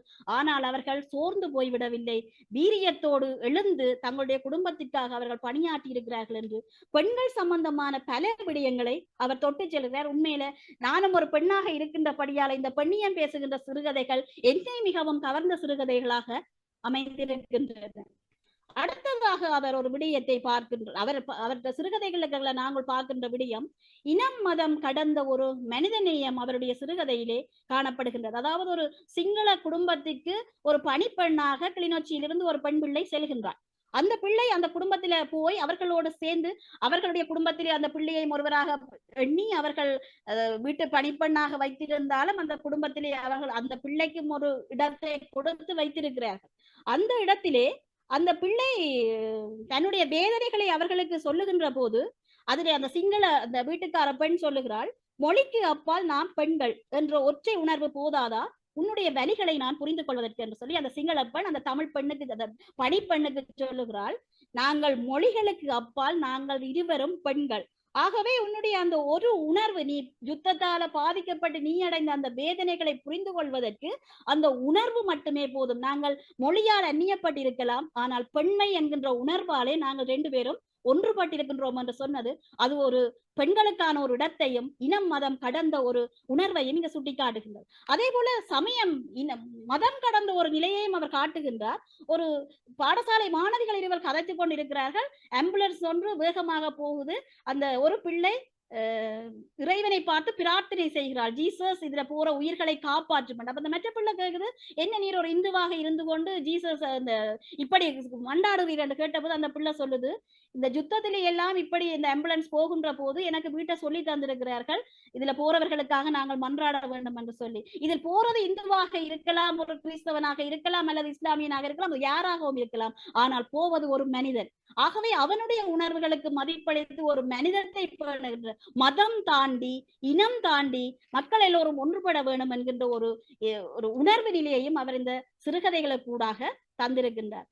அடுத்து நாங்கள் பார்க்கின்ற போது இந்த மாற்றுத்திறனாளிகளை மதிக்க வேண்டும் என்கின்ற ஒரு தன்மை இன்றைய எங்களுடைய வடபகுதியை எடுத்து பார்த்தால் அதிகமான மாற்றுத்திறனாளிகளை நாங்கள் வழிப்பயணங்களிலேயோ எங்கேயோ நாங்கள் அடிக்கடி சந்திக்கக்கூடியதாக இருக்கும். என்ற இந்த யுத்தம் எங்களுக்கு தந்த பரிசு நிறைய அவயவங்களை இழந்தவர்களை நாங்கள் அடிக்கடி காணக்கூடியதாக இருக்கிறது. அவ்வாறான அந்த சந்தர்ப்பங்களிலே யுத்தத்தாலே பாதிக்கப்பட்ட மாற்றுத்திறனாளிகளை நாங்கள் மதிக்க வேண்டும். இன்றைய கால இளம் சந்ததியினருக்கு இவ்வாறான மன உணர்வுகளை தூண்ட வேண்டும் என்ற அடிப்படையிலே அவர் அந்த மாற்றுத்திறனாளிகளை பற்றியும் அதிகம் பேசி இருக்கிறார். அந்த கண் தெரியாத ஒருவர் பஸ்ஸிலே ஏறி பாட்டு பாடுகின்ற சந்தர்ப்பத்திலே அவருக்கு யாரும் உதவி செய்ய முன்வரவில்லை. அதே நேரம் கோயில் உண்டியலோடு ஒருவர் ஏறுகின்றார், அவருக்காக நிறைய மக்கள் சுவாமி குற்றம் சாமி குற்றமா போயிடும் என்று சொல்லி அந்த உண்டியலே பணத்தை போடுகிறார்கள். ஆனால் இந்த மாற்றுத்திறனாளிக்கு உதவி செய்வதற்கு அங்கு யாரும் முன்வரவில்லை என்பதை அவர் காட்டி, இவ்வாறான சமூகமாக நாங்கள் இனி வாழக்கூடாது, மாற்றுத்திறனாளிகளுக்கு அவர்கள் ஒரு காலத்திலே மரியாதைக்குரிய இடங்களிலே இருந்தவர்கள் காலத்தின் கோலத்தாலே இன்று இவ்வாறான நிலைமைக்கு தள்ளப்பட்டிருக்கிறார்கள். அவர்களுக்காக நாங்கள் எங்களுடைய உயர்ந்த பண்புகளை வெளிப்படுத்த வேண்டும் என்கின்ற அந்த மாற்றுத்திறனாளிகளுக்கு மதிப்பு கொடுக்க வேண்டும் என்கின்ற ஒரு சிறந்த பண்பையும் அவர் காட்டி செல்கிறார். அதே நேரம் அந்த முதுமையை மதிக்க வேண்டும் என்கின்றதும் அவருடைய அந்த சிறுகதையிலே சிறப்பாக சொல்லப்பட்டிருக்குது. மதிக்கப்பட வேண்டிய முதுமை என்கின்ற, போற்றப்பட வேண்டிய முதுமை என்கின்றதை அந்த நிழல் தேடும் முதுமை என்கின்ற ஒரு கதையிலே சிறப்பாக சொல்லுகின்றார். விதவை கோலம் மட்டுமல்ல, தபுதாரன் கோலமும் கொடுமைதான். சில பேர் இருக்கேக்க கவனிக்க மாட்டினம், செத்தா பிறகு முழு பக்கத்துல நினைவஞ்சலி போடுவினம். உண்மையிலே என்னுடைய மனதை மிகவும் நெருடிய வரியாக அந்த முதியோர் இல்லத்திலே பிள்ளைகள் 2 பேரும் பிள்ளைகள் வெளிநாடுகளிலே வசிக்கிறார்கள், தகப்பனை கொண்டு போய் முதியோர் இல்லத்திலே அனுமதிக்கிறார்கள். அந்த நேரம் அந்த முதுமை இன்னொரு முதுமையோடு தன்னுடைய மன உணர்வுகளை பகிர்ந்து கொள்வதாக அந்த சிறுகதை அமைந்திருக்கின்றது. அதிலே இறுதியிலே அவர் சொல்லுகிறார், நான் இறந்ததன் பிற்பாடு என்னுடைய கல்லறையிலே இந்த வசனத்தை எழுதி வையுங்கள், பிள்ளைகளை பெற்று இயந்திரங்களாய் வளர்த்ததால் இலட்சியத்தில் வென்று வாழ்க்கையில் தோற்றவன் என்று எழுதிவிடுங்கள் என்று அவர் சொல்லுகின்றார். உண்மையிலே அந்த வரியை பார்த்த போது எனக்கு நிறைந்த மனக்கவலையாக இருந்தது. இன்று முதியோர் இல்லங்களிலே வாழ்கின்ற பலர் இவ்வாறான துன்பங்களுக்குத்தான் உட்பட்டிருக்கிறார்கள். உண்மையில் நாங்கள் வாழ்விலே நாம் பாதுகாக்க வேண்டிய அரிய சொத்துக்கள் இந்த முதியவர்கள். இன்றைய காலகட்டத்திலே இந்த முதுமைகள் சொல்லுவார்கள், மூத்தோர் சொல்லும் முதலெல்லிக்கனியும் முன்னர் கசக்கும் பின்னர் இனிக்கும் என்று சொல்லுவார்கள். அதே போலதான் நாங்கள் இழந்ததன் பிற்பாடு அவர்களை தேடுவதால் எந்த நன்மையும் எங்களுக்கு நிகழப்போவதில்லை என்பதை அவர் தன்னுடைய சிறுகதையிலே இந்த முதுமையை போற்ற வேண்டும் என்று சொல்லி இருக்கிறார். அடுத்ததாக அந்த இவர் ஒரு உளவியலாளராக இருந்ததாலோ என்னவோ பல இடங்கள்லையும் ஒவ்வொரு சிறுகதையின் முடிவிலேயும் அவர் அந்த உளவியல் சார்ந்த கருத்துக்களை அந்த கதையின் முடிவு ஒரு உளவியல் சார்ந்த கருத்தோடு தான் முடிவடைவதாக இருக்கின்றது. அவ்வாறான அந்த தான் ஒரு உளவியலாளராக இருந்து கொண்டு அந்த உளவியல் செய்திகளை சமூகத்திற்கும் உறுதிப்படுத்தி சொல்லுவது கூட அவருடைய ஒரு உத்தி முறையாகத்தான் நான் இதிலே பார்க்கின்றேன். அதைவிட இன்றைய வடபகுதியிலே இளம் சந்ததியினர் தான் தோன்றித்தனமான போக்குகளுக்குள்ளே காணாமலாக்கப்படுகின்றார்கள் என்பதையும் அவர் தன்னுடைய அந்த சிறுகதையிலே தொட்டு செல்லுகின்றார். இந்த காலத்து பிள்ளைகளுக்கு மரியாதை என்றால் என்னண்டே தெரியாது, எப்பவும் டிவியும் போனுமென்று சமூகத்துக்கு வெளியில தான் நிற்கிறீர்கள் என்று சொல்லி அந்த உயர்வையை அகரணையாக்கி அது இது என்று சொல்லி அவர் எழுதியிருக்கிறார். ஏனென்றால் அந்த இளம் சந்ததியின் மீது அவர் கொண்ட அந்த கோபம், அந்த காழ்ப்புணர்வு தான் அப்படி வெளிப்பட்டிருக்க வேண்டும். டிவியும் போனுமென்று சமூகத்துக்கு வெளியில தான் நிற்கிறீர்கள். அதை விட விதம் விதமான ஆடை அலங்காலுடன் பெண்களும் முடியை காணிக்கை கொடுத்த காலம் போய் தலைமுடியில் வரம்பு கட்டி இளநரை போல் டை அடித்த இளைஞர்களும் ஆங்காங்கே அரட்டை அடித்தபடிதான் இருக்கிறார்கள் என்று சொல்லி இன்றைய உண்மையில எங்களுடைய தமிழ் சமூகம் பல வரலாறு காலமாக போற்றப்பட்ட சமூகம் இன்று நாகரிகத்தின் வளர்ச்சியோ என்னமோ இந்த எங்களுடைய இளம் சந்ததியினர் தங்களுடைய எதிர்காலங்களை தொலைத்து விட்டு பல்வேறு விதமான தோற்ற பொலிவுகளுடன் இன்று உலா வருகின்றார்கள். இது ஆசிரியர் மனதை நெருடி இருக்க வேண்டும். அது சம்பந்தமான அந்த இளம் சமூகம் திருந்த வேண்டும் என்கின்றதையும் அவர் தன்னுடைய அந்த இறுதி கதையிலேயே காதல் என்கின்ற ஒரு சிறுகதை எழுதியிருக்கிறார். அந்த சிறுகதையிலே அவர் இன்றைய இளம் சமூகத்தை பற்றி, இன்றைய அவசர உலகில் பிள்ளைகளோடு மனம் விட்டு கதைக்கின்ற பெற்றோர்கள் எத்தனை பேர், தங்களது மனதில் உள்ளவற்றை பெற்றோரிடம் சொல்லும் தைரியம் இன்று எத்தனை பிள்ளைகளுக்கு உண்டு, சிறிய தப்புக்கும் பெரிய தண்டனையை கொடுப்பதும் பிரச்சனைகளை அன்பாக தீர விசாரிக்காமல் தண்டிப்பதும் பெற்றோர்களிடத்தில் உண்மைகளை சொல்ல விடாது தடுத்து விடுகிறது. இதுவே பிள்ளைகளுக்கும் பெற்றோர்களுக்கும் இடையிலான விரிசலை ஏற்படுத்தி விடுகின்றது. எல்லா விடயத்திலுமே தாமே முடிவெடுக்கும் பெற்றோர்கள் தமது பிள்ளைகள் சிறந்த முடிவுகளை எடுப்பதற்கான சந்தர்ப்பங்களை வழங்குவதில்லை. அதனால் அவர்களுடைய கணிப்பும் முடிவுகளும் முட்டாள்தனமாக இறுதியிலே அது தற்கொலைக்கு தூண்டுகின்றதாக அமைந்து விடுகின்றது. இந்த இறுதி சிறுகதை, இந்த காதல் என்கின்ற சிறுகதையிலே அந்த தற்கொலை முடிவைத்தான் அந்த முதன்மையான பாத்திரம் தெரிவு செய்கின்றது. இறுதியிலே அவர் காப்பாற்றப்பட்ட போதிலும் இந்த பிள்ளைகளுக்கும் பெற்றோர்களுக்கும் இடையிலான அந்த புரிந்துணர்வுகள் இல்லாத தன்மை இன்று தற்கொலைக்கு கூட அதை தூண்டி செல்கிறது என்று சொல்லி அவர் எழுதியிருக்கிறார். அதைவிட இந்த மழலைகள் பெற்றோருடைய அன்புக்காக அப்பா இப்ப வருவார், அப்பாவை காணல, அப்பா காணாமலாக்கப்பட்டிருக்கிறார், அப்பா யுத்தத்துல இறந்திருக்கிறார், அப்படியாக அந்த பாதிக்கப்பட்ட பிள்ளைகள் அப்பாவுடைய வரவை ஆவலோடு எதிர்பார்த்து கொண்டு உண்மையிலே அரவாசி சிறுகதையை வாசிக்கின்ற போது எனக்கு சரியான கவலையா போயிடுது. எல்லா சிறுகதைகளுமே இந்த யுத்தத்தால பாதிக்கப்பட்ட பிள்ளைகள், கணவனை இழந்த பெண்கள் என்று சொல்லிக் கொண்டே போகின்ற போது அந்த இப்படியான பிள்ளைகள் எல்லாம் இன்றும் நம் சமுதாயத்திலே இருக்கிறார்கள் என்பதை அவர் தொட்டு அடையாளம் காட்டி செல்வதாகவும் நாங்கள் பார்க்கக்கூடியதாக இருக்கின்றது. ஒரு மரணம் நிகழும் போது அதை நேரில் பார்த்த குழந்தைகளின் மனநிலை, அவர்களது நடத்தை கோலங்கள் அசாதாரணமாக அமைந்து விடுகின்றது. சிலர் மூக்குத்தனமானவர்களாக மாறிவிடுகிறார்கள், சிலர் பயந்து ஒதுங்கி எதற்கு முன்னிக்க தயங்குபவர்களாகவும் காணப்படுகிறார்கள். இவ்வாறாக இந்த சிறுவர்களுடைய மனநிலையையும் அவர் தொட்டு காட்டி செல்கின்றார். அதைவிட பல ஆன்மீக கருத்துக்கள், நல்லூர் திருவிழா, ஊரில் உள்ள முருகன் ஆலய திருவிழா, வள்ளி திருமண நிகழ்வு போன்ற எங்களுடைய ஈழத்து பெற பகுதிகளிலே கொண்டாடப்பட்டு வருகின்ற விழாக்களையும் இவர் தொட்டு காட்டியிருக்கின்றார். அதைவிட மூட நம்பிக்கைகள், தற்கொலைகள் எல்லாம் தீர்வல்ல, மூட நம்பிக்கைகள் எங்களுடைய சமூகம் வெளிப்பட்டு வர வேண்டும், இந்த மூட நம்பிக்கைகளுக்குள்ளேயே மூழ்கி போய் விடக்கூடாது என்கின்ற செய்திகள். இதிலே முக்கியமான ஒரு விடயம், நான் அதை பார்த்து என்னுடைய மனதிலே வியந்த ஒரு விடயம், இந்த கதாபாத்திரங்களுக்கு அவர் வைத்திருக்கின்ற பெயரழகுகள் உண்மையிலேயே நல்ல சிறந்த தமிழ் பெயர்களை அவர் வைத்திருக்கின்றார். கயல்விழி, தமிழினியன், மாதுளா, அப்படியாக எங்களுடைய அருமையான தமிழ் பெயர்களை இந்த பாத்திரங்களுக்கு வைத்து எங்களுடைய இனிமை தமிழின் இனிமையை அவர் இன்னும் உலகம் எல்லாம் அறிய வேண்டும் என்று இந்த சிறுகதைகளுக்கு பெயர், இந்த பாத்திரங்களுக்கு பெயர் வைத்திருப்பதன் மூலம் எனக்கு நிறைய மகிழ்வை தந்தது அந்த ஒரு விடயமாக இருக்கின்றது. அதை விட எங்களுடைய வடபகுதியிலே, வெண்ணி பகுதியிலே இருக்கின்ற பல ஊர்களை அவர் தொட்டு சென்றிருக்கிறார். அதாவது இந்த புதுக்குடியிருப்பு, உடையார்கட்டு, சுதந்திரபுரம், உஷன், மாங்குளம், இப்படி பல இடங்களை பற்றி அந்த தெரியாத பிள்ளைகளுக்கு அந்த இடங்களை தெரியப்படுத்தி எங்களுடைய மண் வாசனையையும் அவர் சிறப்பாக எல்லோருக்கும் தெரியக்கூடிய வகையிலே கையாண்டிருக்கிறார். அதை விட இந்த பழமொழிகளை பல இடங்கள்ல கையாண்டிருக்கிறார். ஊரோட ஒத்தோட வேணும், வீட்டுக்கு வீடு வாசல் படி, வெண்ணெய் திரண்டு வரை பானை உடைந்த கதையாக, சும்மா கிடந்த சங்கை ஊதிக்கெடுத்ததை போல, ஊர்த்தங்காயை எடுத்து வழிப்பிள்ளையாருக்கு அடித்ததை போல, இப்படியாக தன்னுடைய அந்த சிறுகதைகளிலே பல அந்த பழமொழிகளையும் அவர் கையாண்டிருக்கின்றார். இறுதியாக ஒரு சிறுகதையிலே ஒரு கொஞ்சம் வித்தியாசப்பட்டு இந்த போர்ல இருந்து கொஞ்சம் விடுபட்டு ஒரு சாதிய அடிப்படையிலான ஒரு கதையையும் அவர் தந்திருக்கின்றார். உண்மையிலே இது ஒரு புரையோடி போன புண்ணண்டுதான் நாங்கள் இதை சொல்ல வேண்டும். இந்த சாதியத்தை அது இல்லை இல்லை என்று சொல்லுவார்கள், ஆனால் மறைமுகமாக அது இருக்கு என்பதைத்தான் அர்த்தப்படுத்துவதாக அமைந்திருக்கின்றது. சாதியம் பேசுகின்ற இந்த சிறுகதையிலே அவர் கடவுளை கொண்டு வர வள்ளியை கொண்டு வருகிறார். ஒரு குரத்தி, அதாவது வள்ளி என்கின்ற ஒரு குரப்பெண் முருகன் என்கின்ற கடவுளை கட்டினதால், அதுவும் இரண்டாம் தாரமாக கட்டினதால அவாவும் குலம் மறந்து கடவுளாக்கப்பட்டு அவருக்கு இன்று கோயிலும் கட்டி இருக்கிறோம். குரத்தின வள்ளிக்கு கோயில் கட்டுறியல், ஆனால் உங்களோட மகன் கட்டின தாலியை மட்டும் உங்களால ஏற்க முடியவில்லையே. நானும் உங்களோட மகனை போலதான் வேற சாதி பிள்ளைய லவ் பண்ணி கட்டினான்.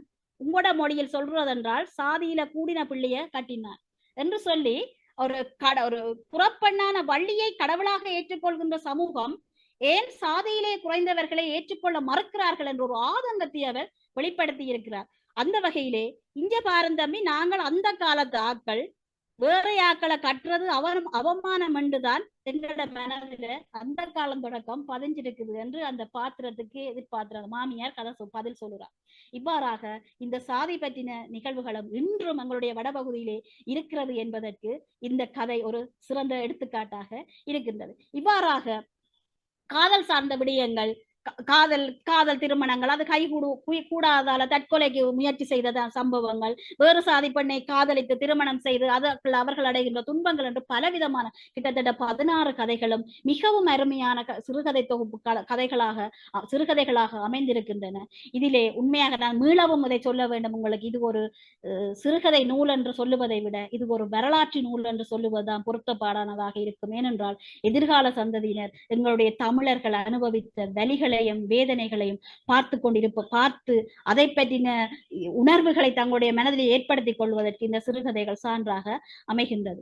அதைவிட இவர் ஒரு பயணியாக பல இடங்கள் இவர் யாழ் மாவட்டத்தில இருந்து கிளிநொச்சி முல்லைத்தீவு மாவட்டத்திற்கு தன்னுடைய பணி நிமித்தமாக செல்லுகின்ற போது தான் சென்ற அந்த பேருந்திலே சந்தித்த பல நபர்களை அந்த இது ஒரு உத்திமுறையாக நான் பார்க்கிறேன். ஒரு கதையிலே மனிதன் 1, மனிதன் 2, மனிதன் 3, மனிதன் 4, மனிதன் 5, மனிதன் 6 என்று சொல்லி இந்த அந்த பஸ்ஸிலே சந்தித்த மனிதர்களை ஒரே கதையிலே 6 விதமான கதைகளை உள்வாங்கி ஒரே கதையாக அதை தந்து 6 விதமான வேற்று மனிதர்களை உள்வாங்கி அவர்களுடைய ஒவ்வொரு கதைகளையும் சொல்லி அதை தான் வீட்டை வந்து தன்னுடைய பிள்ளைகளுக்கு தான் பயணத்திலே சந்தித்த மனிதர்களை பற்றி பிள்ளைகளுக்கு தான் கதை சொல்லியாக இருந்து அந்த கதையை சொல்லுகிறார்.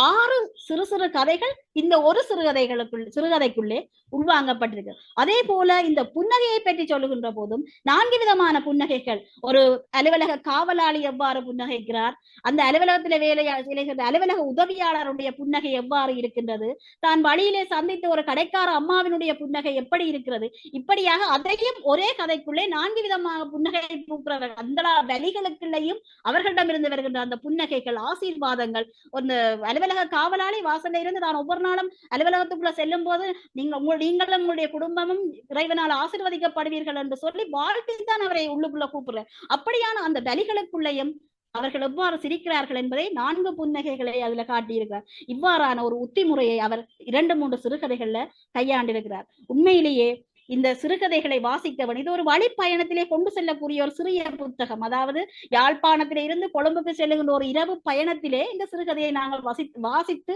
முழுமைப்படுத்தி விடலாம். இதை நாங்கள் வாசித்து மற்றவர்களுக்கும் தொற்ற வைக்கக்கூடியவர்களாக இருக்கக்கூடியதாக இருக்கின்றது. எனவே இந்த எதிர்கால சந்ததியினர் இப்படியான சிறுகதைகளை படைக்க வேண்டும், படிக்க வேண்டும். 2மே தேவைப்பாடானதாக இருக்கின்றது. இன்றைய தொலைபேசிகளுக்குள்ளே மூழ்கி போன எங்களுடைய சமூகம் இந்த இலக்கியத்திலேயும் தங்களுடைய தேடல்களை வெளிப்படுத்த வேண்டும். இதிலே இந்த நாங்கள் விமர்சன ரீதியான திறனாய்வுகளுக்குள்ளே படைப்பிலே இருக்கிற நல்ல விஷயங்களை பார்க்கக்கூடியதாக இருக்கிறது. உளவியல் சம்பந்தப்பட்ட விடயங்களிலே படைப்பாளியினுடைய மனநிலை, அவருடைய உளவியல் காரணிகளை நாங்கள் பார்க்கக்கூடியதாக இருக்கின்றது. சமூகவியல் அடிப்படையிலே பார்க்கின்ற போது படைப்பினுடைய சமூக பின்னணி, அது சமுதாயத்தில் ஏற்படுகின்ற தாக்கங்களை பற்றி நாங்கள் பார்க்கக்கூடியதாக இருக்கின்றது. வரலாற்று பின்னணியிலே பார்க்கின்ற போது படைப்பின் வரலாறு, அது எந்த காலத்தில் எழுதப்பட்டது என்பதை நாங்கள் பார்க்கக்கூடியதாக இருக்கிறது. இலக்கணத்தை பற்றி பார்க்கின்ற போது படைப்பின் இலக்கணத்தன்மை, அது எவ்வாறு அழகாகவும் நேர்த்தியாகவும் எழுதப்பட்டுள்ளது என்பதை பார்க்கின்ற போது அனைத்துமே சிறந்த விடயமாக இருக்கிறது. இந்த சிறுகதை, இந்த ஆசிரியருடைய சேவை இதோடு நின்றுவிடக் கூடாது. தொடர்ந்தும் பல ஆக்கங்களை அவர் தமிழ் இலக்கிய உலகத்திற்கு படைக்க வேண்டும். ஈழத்திலே இன்னும் பல இலக்கியங்கள் இவரின் ஊடாக இலக்கிய கர்த்தாக்கள் தோற்றம் அடைய வேண்டும் என்பதை இந்த இடத்திலே கூறிக்கொண்டு, நூலின் திறன் என்பது அதன் வடிவழகில், மொழி வளத்தில், உத்திகளின் உயர்வில், சொல்லுகின்ற செய்திகளின் மேன்மையில் தான் தங்கியுள்ளது.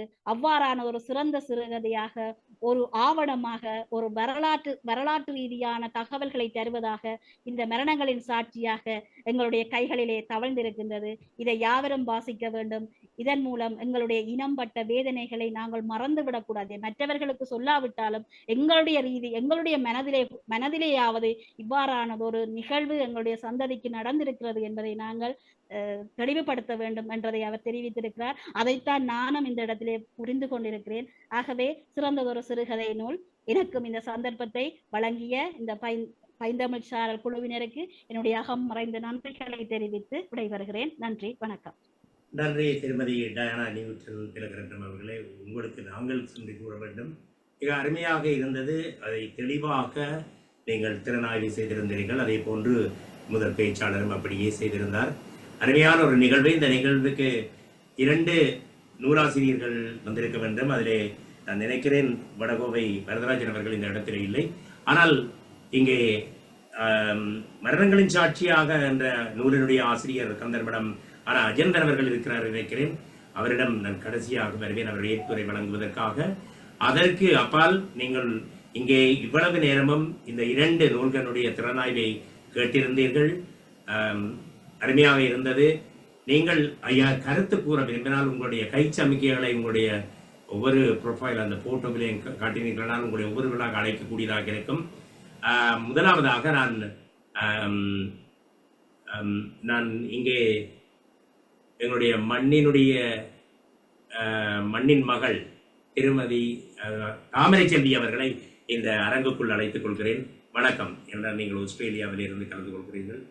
உங்களுடைய நேரத்தை உங்களுக்கு முதலிடம் தருகிறேன். வணக்கம். வணக்கம் வணக்கம் அனைவருக்கும் வணக்கம். நல்லதொரு 2 நூல்களின் விமர்சனம் கேட்டோம். உண்மையில இந்த இலக்கிய உலகத்துக்கு இப்படியான உரையாடல்கள் தான் மிக ஆரோக்கியமான ஒரு விஷயத்தை தரும். அந்த வகையில இன்றைய 2 நூல்களின் பேச்சுகளும் மிக நன்றாக இருந்தது. ஒன்று சிறுகதைகள், ஒன்று அபுனைவுகள். வடகோவ வரதராஜன் அவர்களை பற்றி எல்லோருக்கும் தெரியும். அவருடைய எழுத்துக்கள் சிறுகதைகளாகட்டும் அல்லது கட்டுரைகளாகட்டும் மிக ஒரு சமூகத்துக்கான ஒரு படைப்பாகத்தான் அவற்றை எப்போதுமே இழுத்திருக்கும். அதுவும் அவருடைய தன்னுடைய அந்த தொழில் சார்ந்த அனுபவங்களை எழுதும் பொழுது அது எத்தனையோ பேருக்கு ஒரு பயனுள்ள பயனுள் கிடைக்கக்கூடியதாகவும் இருக்கும். அவர் இயற்கையை நேசிப்பவர். அவருடைய எழுத்துக்கள் எல்லாம் அதையொட்டியே இருக்கும்.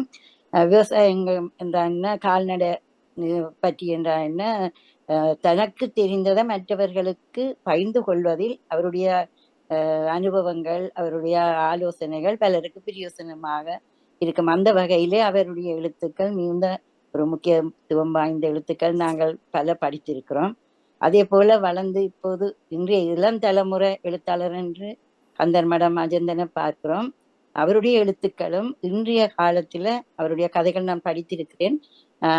அவருடைய எழுத்துக்களும் அப்படித்தான் நல்ல ஒரு சீரான ஒரு மொழி நடையில ஒரு மிக எளிமையாக சொல்லுவார். அவருடைய கதைகளை படித்தவர்களுக்கு தெரியும். அவருடைய கதைகளும் என்று பேசப்படும் போது அதுவும் மிக சிறப்பாக அவர் தன்னுடைய பார்வையை முன்வைத்தார். அந்த கதைகள்ல இருக்கிற அந்த விஷயங்களை எங்களோட பகிர்ந்து கொண்டார். அந்த வகையில உண்மையில இருவருக்கும் என்னுடைய வாழ்த்துக்களை சொல்லிக் கொள்கிறேன். அஜந்தனம் இன்னும் நிறைய எழுத வேணும் என்று வாழ்த்துகிறேன். இந்த நிகழ்ச்சி நல்ல மாதிரி நடந்ததற்காக இதை ஒழுங்கமைப்பு செய்த பவானி சற்குண செல்வம் அவர்களுக்கும் அதை தொகுத்து வழங்கிய ராஜ்குலராஜ் அவர்களுக்கும் என்னுடைய பாராட்டுகளும் நன்றியும். வணக்கம். நன்றி தாமரை செல்வி அவர்களே. ஒரு எழுத்தாளர் இன்னும் ஒரு எழுத்தாளரை பற்றி குறிப்பிடுவது எவ்வளவோ அருமையான விடயம். தொடர்ந்து இந்த எழுத்தாளர்கள் எழுத வேண்டும், அங்கே இருக்கின்ற விடயங்கள் வெளியிலே வர வேண்டும்.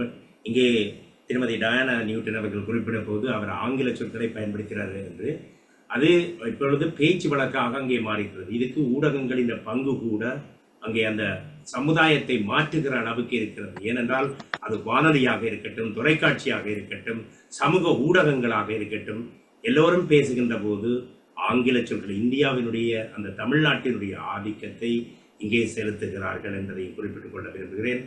இது என்னுடைய தனிப்பட்ட கருத்து. சரி, அடுத்ததாக நீங்கள் யாராவது கருத்து கூற விரும்பினால் உங்களுடைய கை சமிக்கையை காட்டுங்கள். இங்கே இல்லையா?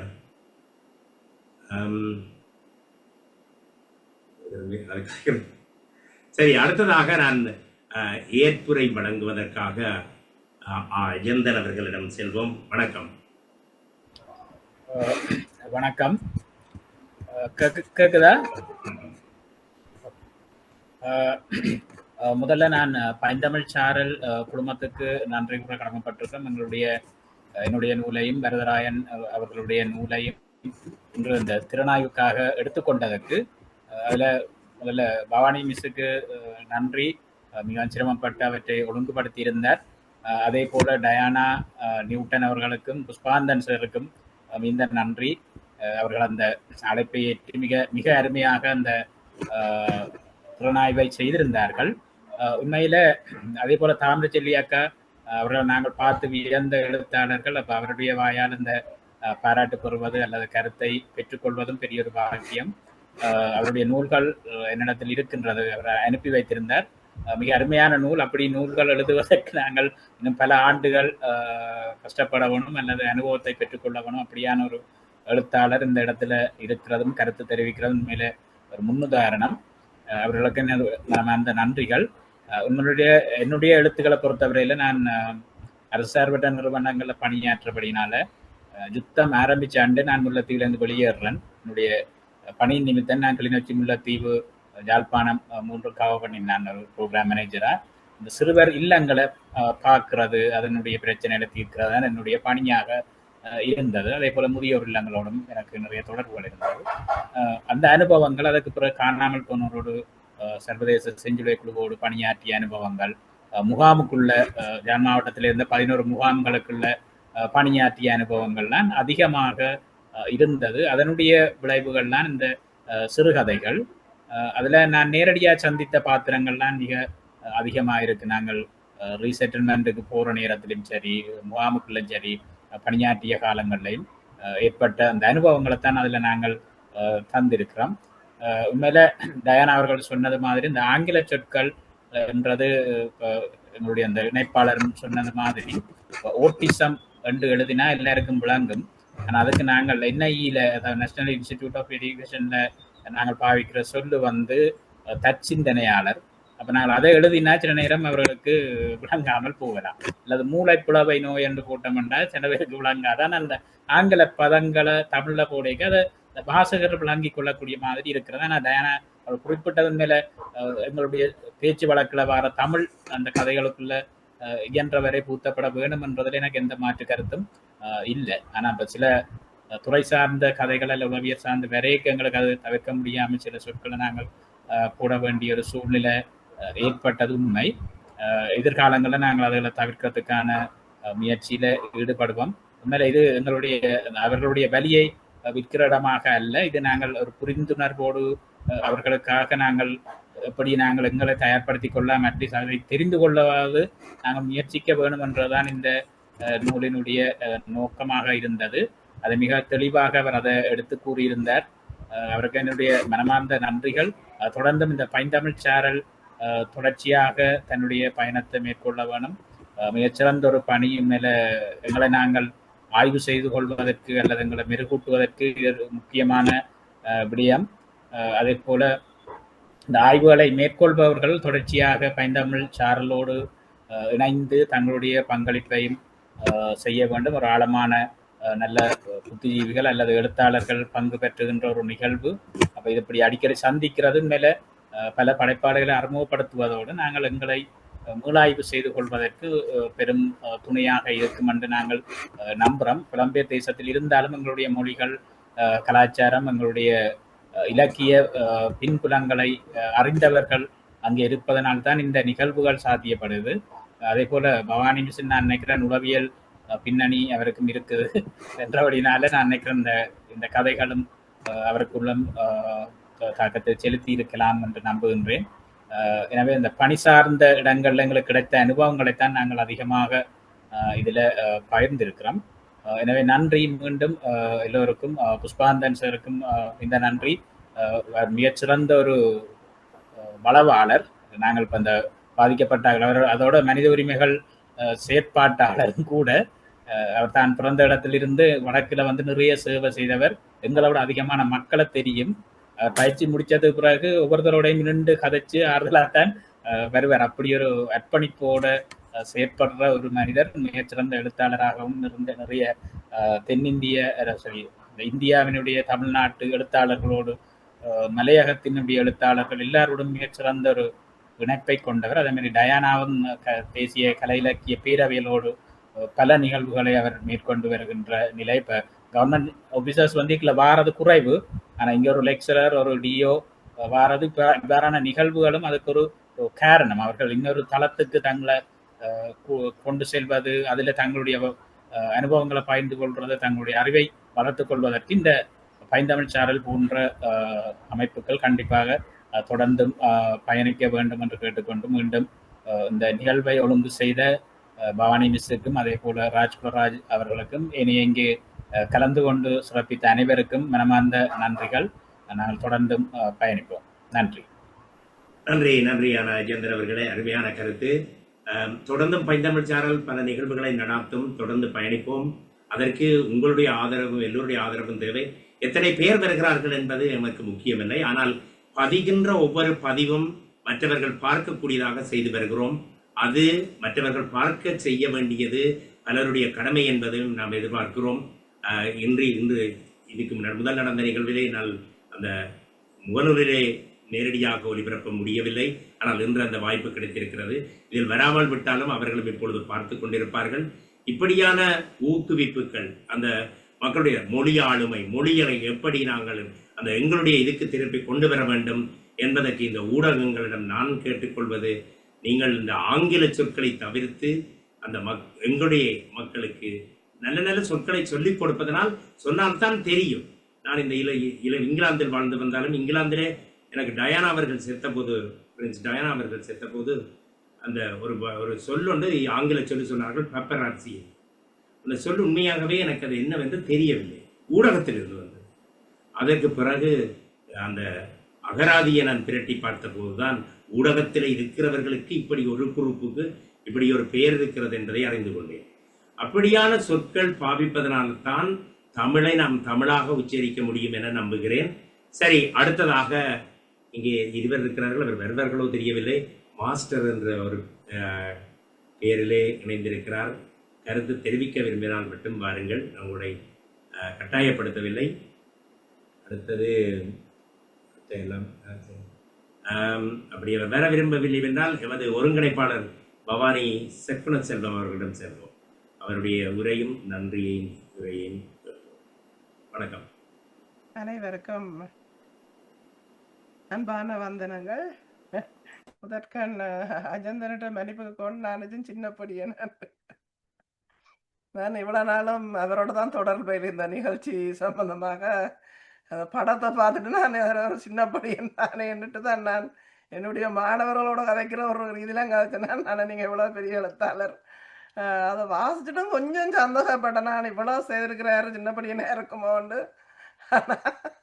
மன்னிச்சு கொடுங்க கந்தர்பட மஜந்தன், எனக்கு தெரியாது நீங்கள் ஒரு நடத்துகிற வயதுள்ள ஆளாக இருப்பீர்கள் என்று அதுக்கு முதல் மன்னிப்பு கேட்டுக்கொள்கிறேன். மற்றது உண்மையிலேயே நிகழ்வு ஒரு எந்த விதமான வீண் வார்த்தைகளும் அல்லாத ஒரு அருமையான ஒரு நிகழ்வாக அமைந்திருந்தது. ஒரு அப்படியே இந்த இலங்கைக்கு நான் போன வருஷம் வந்திருக்கேங்க, மழை அடிச்சு ஓஞ்சது. மழை அடிக்க இங்கே வந்து தூறிக்கொண்டே இருக்கும் இழுத்து இழுத்து. இலங்கையில் மழை பெய்ய அப்படியே ஷோண்டு அடிச்சுட்டு நிற்கும், பெரிய துளிகளாக விழும். சரியோ, அது மாதிரி இந்த 2 தரம் அப்படியே ஒருக்கா நிப்பாட்டி பிறகு 2ஆம் தரம் அப்படியே ஒரு செந்தமிழ் மழை அடித்து கொஞ்சம் மாதிரி தான் எனக்கு இருந்துச்சு. மேலே உங்கள் 2 பேருக்கும், அதாவது திரு கலாநிதி புஷ்பலகாந்தன் அவர்களுக்கும் திருமதி டயானா நியூட்டன் திலாட்டன் அவர்களுக்கும் நான் இன்று உங்களுக்கு எனது மனமார்ந்த வாழ்த்துக்களை தெரிவிக்கிறேன். அதாவது உங்களுடைய முறை, நீங்கள் எப்படியாக இந்த திறனாவை செய்திருந்தீர்கள், எந்த விதமான அலட்டலும் இல்லாமல், எந்த விதமான வீண் வார்த்தைகளும் இல்லாமல், எந்த விதமான மிகைப்படுத்தலும் இல்லாமல், கருவை எதை நீங்கள் சொல்ல வேண்டுமோ, ஒரு புத்தகத்தை எப்படி திறனாய்வு செய்யணுமோ அந்த முறையில் இருந்து நீங்கள் தடம்புரலாகாமல் அருமையாக செய்திருந்தீர்கள். இவ்வளவு ஒரு கஷ்டமான சூழ்நிலைகளில் நீங்கள் வளர்ந்து படித்து வந்திருப்பீங்க. அந்த அந்த கலையை கற்றுக்கொண்டதுக்கு நான் உங்களுக்கு வாழ்த்துக்களை முதல் தெரிவித்துக் கொள்கின்றேன். மற்றது நாங்களும் இந்த அமைப்பாளர்கள் 2 பேருமே விவசாயத்தோட தொடர்புள்ள ஆக்கள். நான் என்னுடைய நான் விவசாய பட்டதாரி, சொந்த நாட்டிலையும் விவசாயம், புலம்பெயர் நாட்டில் விவசாயமும் செய்கிறேன், உளவளத்துறையிலையும் ஈடுபாடு இருக்கு. புத்தகமும் ஒன்று எழுதியிருக்கிறேன்.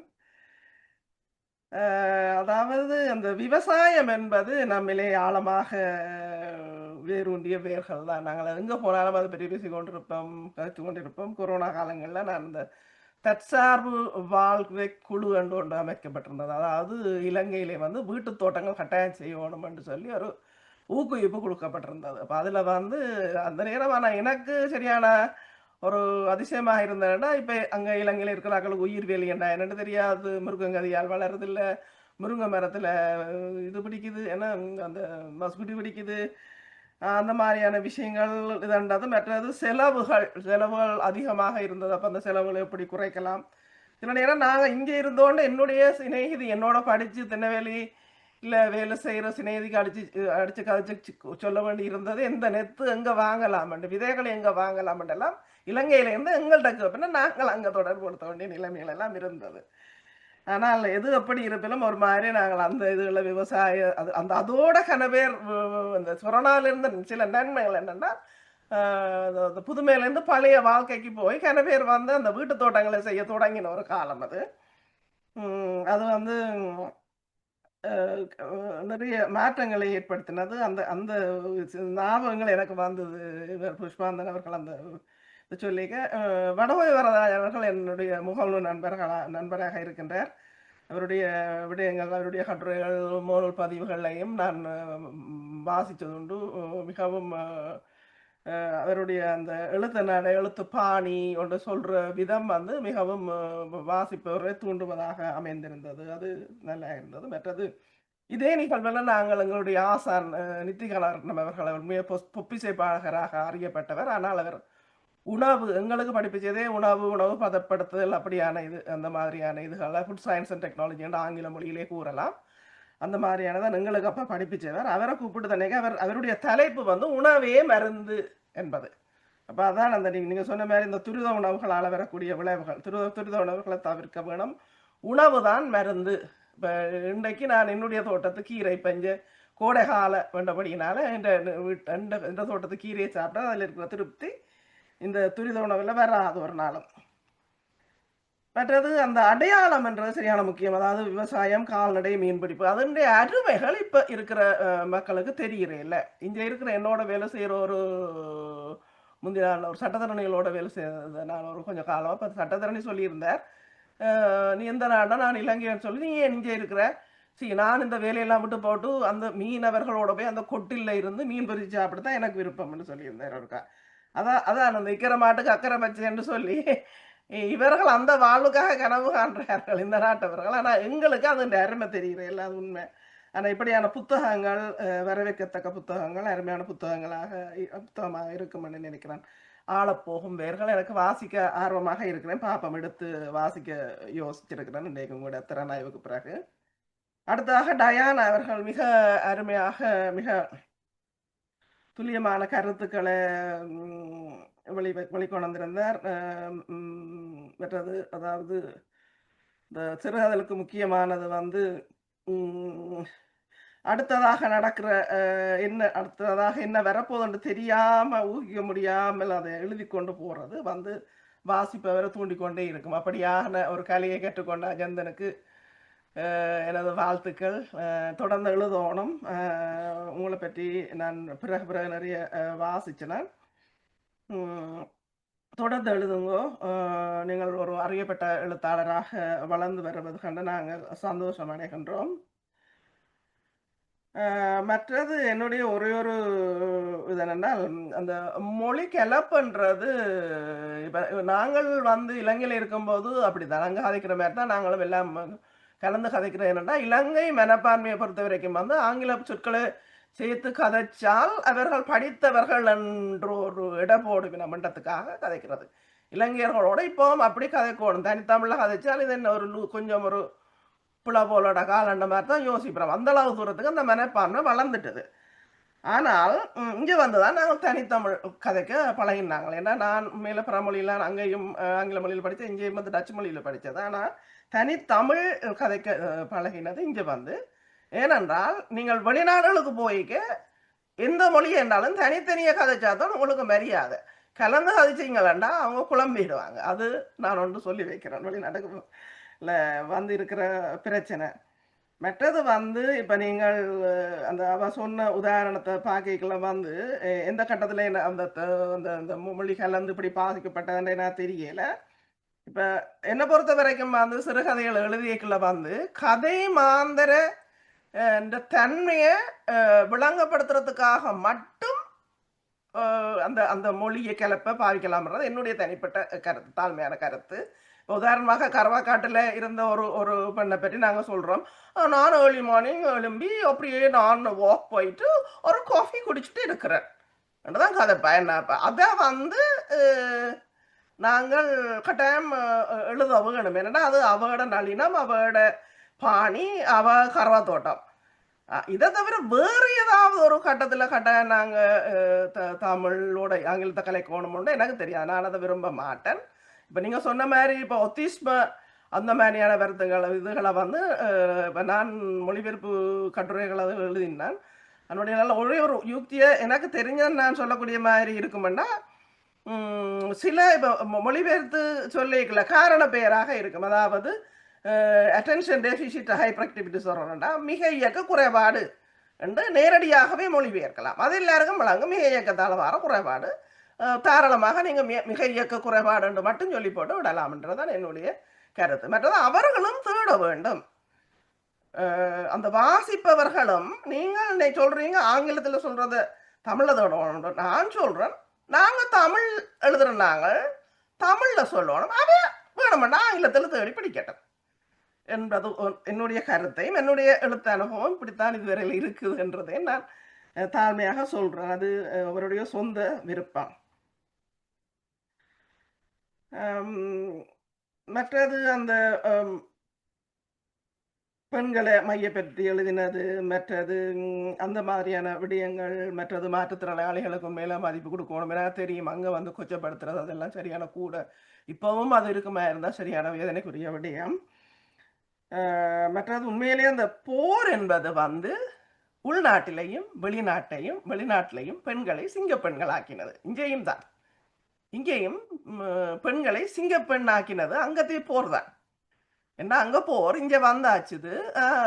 என்ற பிள்ளையை படிப்பிக்கணும் என்றதுக்காக பெண்கள் கஷ்டப்பட்டு உழைச்சி தண்டு என்ன இங்கேயும் பிள்ளைக்கு கொலிச்சு காசு ஓட்டணும், பிள்ளைய நீச்சலுக்கு விடணும், பிள்ளைய உதவண்டாத்த விடணும், இங்கேயும் செலவு கூடி கொண்டு போகுது. ஆனபடினால பெண்கள் சிங்கப்பெண் ஆக்கினது அதில் அந்த போருடைய ஒரு நன்மை என்பது சரியான கருத்து என்பதையும் கூறிக்கொண்டு மிக அருமையான ஒரு மிக கன நேரம் விழுபடையில இந்த இப்போதான் 3 மணி ஒரு 1.5 மணித்தியாலம் தான் இவ்வளோ நேரம் நாங்கள் இருந்திருக்கிறோம்.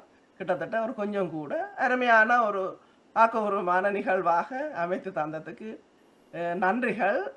உங்களுடைய சிரமங்களை பாராது எல்லாரும் இன்றைக்கு எழுத்தாளர்களும் இலங்கை, திறனாய்வாளர்களும் இலங்கை எல்லாருமாக இங்கே வந்து எங்களோடு இணைந்து எங்களை மகிழ்வித்த வைக்கும், ஆக்கப்பூர்வமான கருத்துக்களை கூறிய வைக்கும், அந்த நூலாளர்களை கௌரவித்ததற்கும் அவருடைய கருத்துக்களை மற்றவர்களும் பெற உதவி செய்ததுக்கும் உங்கள் அனைவருக்கும் எனது மனமார்ந்த நன்றிகளை தெரிவித்துக் கொள்கின்றேன். தொடர்ந்தும் நிகழ்ச்சிகள் நடைபெறும். அடுத்த முறை நிகழ்வு வந்து ரஷ்மி என்ற ஒரு பிரபல்யமான எழுத்தாளர், ஒரு வித்தியாசமான புத்தகம், பெரிய பெரிய கதைகள்னு சொல்லி இந்தியாவில் இருக்கிற ஒரு முனைவர் அதை அருமையாக திறனாய்வு செய்ய வருவார். நீங்களும் வந்து கலந்து கொண்டால் அவருடைய திறனாய்வுகள் வித்தியாசமாக இருக்கும். இந்தியாவில் இருந்தாலும் ஈழத்து எழுத்தாளர்கள் என்ற இதழில் சரியான ஆழமான அறிவுள்ள ஒரு முனைவர். போன திராவிட மணியனுடைய உரை நடைபெறும் அடுத்த மாதம் 20ஆம் தேதி அவருடைய நினைவு. உங்களுக்கு நேரம் இருந்தால் நீங்கள் வந்து கலந்து கொள்ளுங்கள். உங்களுக்கும் சில விடயங்களை கற்கக்கூடியதாகவும் சில கருத்துக்களை பகிரக்கூடியதாகவும் இருக்கும். நேரம் இருந்தால் நீங்களும் வந்து கலந்து கொள்ளுங்கள் என்று கூறி தொடர்ந்து நிகழ்வுகள் நடைபெறும். நேரம் இருக்கிற நேரம் கலந்து கொள்ளுங்க. மீண்டும் நன்றியை கூறி இதிலே கலந்து கொண்ட அனைத்து அன்பர்களுக்கும் நன்றிகளை கூறி விடைபெறுகிறேன். நன்றி. நன்றி திருமதி பவானி சக்கரவர்த்தி அவர்களை. இறுதியாக பேயாற்றிய பேச்சாளரிடம் ஒவ்வொரு நிமிடங்கள் தருகின்றேன். என்ன நான் ஒருங்கிணைப்பாளருக்கு டைம் கொடுக்க மறந்துட்டேன். சரி, முதலாவதாக பேசிய கலாநிதி புஷ்பகாந்தன் அவர்கள், நீங்கள் உங்களுடைய கருத்தை ஒரு நிமிடத்திற்குள் மீண்டும் நீங்கள் கூற விரும்பினால் உங்களுடைய ஒளிவாங்கி சரி செய்ய. உங்களுடைய ஒளிவாங்கி என்னமே நான் சுருக்கமாக 2 விடயங்களை சொல்லலாம்னு நினைக்கிறேன். முதலாவது, பைந்தமிழுடைய இந்த பணியை நான் பாராட்டுகிறேன். வந்தேன் பைந்தமிழ் சாரல் தொடர்ந்து வீசலம் என்று எதிர்பார்க்கிறேன். ஏனென்றால் 2 விடயங்கள். ஒன்று, நாங்கள் யுத்தத்தால் பாதிக்கப்பட்ட இனம் என்பதை நான் 3 அலைகளாக பார்க்கிறோம். யுத்தத்துக்கு முற்பட்ட காலம், யுத்தம் நிலவிய காலம், யுத்தத்துக்கு பிற்பட்ட காலம் அப்படின்னு சொல்லி நாங்கள் யுத்தத்துக்கு முற்பட்ட காலத்தையும் இன்றைய காலத்தையும் ஒப்பிடுகின்ற போது எதற்காக யுத்தம் செய்தோமோ அதைவிட ஒரு மோசமான நிலைக்கு நாங்கள் முற்பட்ட காலத்தை யோசிக்கின்ற போது முற்பட்ட காலத்திலே இருந்திருக்கலாமோ என்று தோன்றுகின்ற அளவுக்கு இன்றைய நிலைமை மாறி செல்கிறது. முன்னே எங்களுடைய டயானா திரு ராஜேந்திரன் அவர்களுடைய புத்தகத்தை பற்றி பேசுகின்ற பொழுது சொன்ன விடயத்தை போல இன்றைய இளைஞர்களுடைய பயணம் வித்தியாசமான பயணமாக, வேதனை தரக்கூடிய பயணமாக இருக்கிறது. அதை மிக அழகாக அவருடைய புத்தகத்திலும் காட்டியிருக்கிறார் திரு அஜந்தன் அவர்கள். பைந்தமிழ்ச்சாரருடைய இந்த நிகழ்வில் நான் ஒரு நல்ல விடயமாக நான் பார்ப்பது என்னவென்றால் 2 விடயங்கள். ஒன்று, நீங்கள் இந்த விடயங்களை நீங்கள் மற்ற பதிவுகளை ஏனையவர்களுக்கும் நீங்கள் கொண்டு செல்கிறீர்கள் என்பதும், இரண்டாவது நான் இது நம்புகிறேன் நீங்கள் இதை ஆவணப்படுத்துகிறீர்கள் என்பது, இது 2 மிகவும் பாராட்டுக்குரிய விடயம். இது தொடர்ச்சியாக நடக்க வேண்டும் என்பதோடு தொடர்ந்து நான் நினைக்கிறேன் இவ்வாறான திறனாய்வு மாத்திரமல்ல, இலக்கியம் சார்ந்த அல்லது ஈழத்து இலக்கியம் மாத்திரமல்ல, தமிழர்களுடைய இலக்கியம் சார்ந்த நாங்கள் இன்றைய சூழலில் நான் எதிர்பார்க்கின்ற ஒரு விடயம், நாங்கள் அடையாளம் என்று பார்க்கின்ற போது பிரதேசம், சாதியம், அதே போல நாடுகள் என்று கடந்து நாங்கள் தமிழர் என்ற ஒரு அடையாளத்தை உருவாக்க வேண்டிய கட்டாயத்தில் நாங்கள் இருக்கிறோம். அந்த அடையாளத்துக்காக போராட வேண்டிய தேவை எங்களுக்கு இருக்கிறது. அதற்கான ஒரு சிந்தனை களத்தை தொடர்ச்சியாக இந்த எங்களுடைய பைந்தமிழ்ச்சாரர்கள் கொண்டு செல்வது வரவேற்கத்தக்கதாக இருக்கும் என்பது என்னுடைய கருத்து. இரண்டாவது விடயம், திரு அஜந்தன் அவர்கள் ஒரு குறுகிய காலம் அவரோடு நான் பழக கிடைத்தது. உண்மையாக அது எனக்கு ஒரு வசந்த காலம், வெயிலின் காலம் என்று சொல்ல வேண்டும். மிகவும் சமூகத்தின் மீது பற்றும், எந்த ஒரு சந்தர்ப்பத்திலும் அவரிடம் ஒரு சமூக காய்ச்சலை நான் பார்த்திருக்கிறேன். அவரோட பேசுகின்ற போதெல்லாம் இந்த சமூகத்தின் மீதான அவருடைய காய்ச்சலை நான் அதிகமாக பார்த்திருக்கிறேன். நாங்கள் அதிகமாக அந்த சமூகவிலே சொல்ல ஒரு சோஷியல் ஃபீவர் என்று, அந்த ஃபீவர் அதிகமாக உள்ளவர் அவர். அவருடைய எழுத்துக்கள் தொடர்ந்து மிகவும் அந்த மக்கள் சார்ந்து தன்னுடைய கோபம், அதே போல தன்னுடைய எதிர்பார்ப்பு எல்லாவற்றையுமே அவர் வெளிப்படுத்துகின்ற அந்த விதம் உண்மைக்கும் பாராட்டத்தக்கது. அவர் தொடர்ச்சியாக எழுத வேண்டும். அதே போல வரதராஜன் அவர்கள் எழுத வேண்டும். அவருடைய பணி தொடர்ச்சியாக நான் நம்புகிறேன் அவர் இன்னும் பல நூல்களை அவர் வெளிக்கொண்டு வர வேண்டும் என்பதுதான் என்னுடைய விருப்பம். அவருக்கும் இந்த நல்ல வாய்ப்பை ஏற்படுத்தி கொடுத்தது அவர்தான் முதலில் என்னோட தொடர்பு கொண்டு. திரு அஜந்தன் அவர்களுக்கு நான் இந்த இடத்தில் நன்றி சொல்ல கடமைப்பட்டிருக்கிறேன். அதே போல பவானி மிஸ்ஸுக்கும் நான் விசேடமாக நன்றி சொல்ல கடமைப்பட்டிருக்கிறேன். என்னென்றால் உண்மையில் நான் இந்த பல்வேறு வேலை பழுக்களுக்கு மத்தியில் தான் இந்த இடத்தில் அமர்ந்திருந்தேன். உண்மையில் அரை மணித்தேரம் மாத்திரமே கேட்ட போதும் கூட நிகழ்வின் சிறப்பு என்னை இந்த இடத்தில் அமர வைத்து விட்டது. இப்போ சென்று எங்களுடைய கலாச்சாரத்தின்படி மன்னிப்பு கேட்க வேண்டியதான் இருக்கிறது. அதே போல் நான் விசேடமாக நன்றி சொல்ல கடமைப்பட்டிருக்கிறேன் பவானி மிஸ்ஸுக்கும் அதே போல மிக நேர்த்தியாக அழகாக இந்த நிகழ்ச்சியை தொகுத்து வழங்குகின்ற ராஜ்குலராஜ் அவர்களுக்கும் நான் இந்த இடத்தில் நன்றி சொல்கின்றேன். தொடர்ந்து உங்களோடு நான் கை கொடுத்து இருக்கலாம் என்று நம்புகின்றேன். நன்றி. அருமை அருமை, நன்றி. உண்மையிலேயே நீங்கள் கூறுகின்ற வார்த்தைகள் எங்களுக்கு மெருகூட்டுகிறது. தொடர்ந்து இந்த பயணத்திலே பயணிக்க வேண்டும் என ஆதிக்கிறோம். இதை எனக்கு தருகின்ற பங்கை விட பவானி அவர்களுக்கு இருக்கிற பங்கு கூட. இருவரும் கிழக்கு பல்கலைக்கழகத்தில் விவசாய பட மாணவர்களாக இருந்தது. அவர் முடித்தார், நான் முடிக்கவில்லை, இங்கே வந்துவிட்டேன். அதனால் இந்த விவசாயத்தில் ஈடுபட்ட எங்களது குடும்பமே விவசாயம், கிளிநொச்சி. ஆகவே இதில் ஒவ்வொரு நிகழ்விலையும் ஒவ்வொன்றையும் கேட்கின்ற போது அது என்னை உடனடியாக அந்த என்னுடைய பின் வாழ்வு எப்படி வாழ்ந்தேன் என்பதற்கு எடுத்து செல்கிறது. அதே போன்று இந்த விவசாயத்திலே என இலங்கைக்கு மீண்டும் இடம்பெற உத்தேசித்துள்ளேன். பார்ப்போம் எப்படி இருக்கிறது என்று.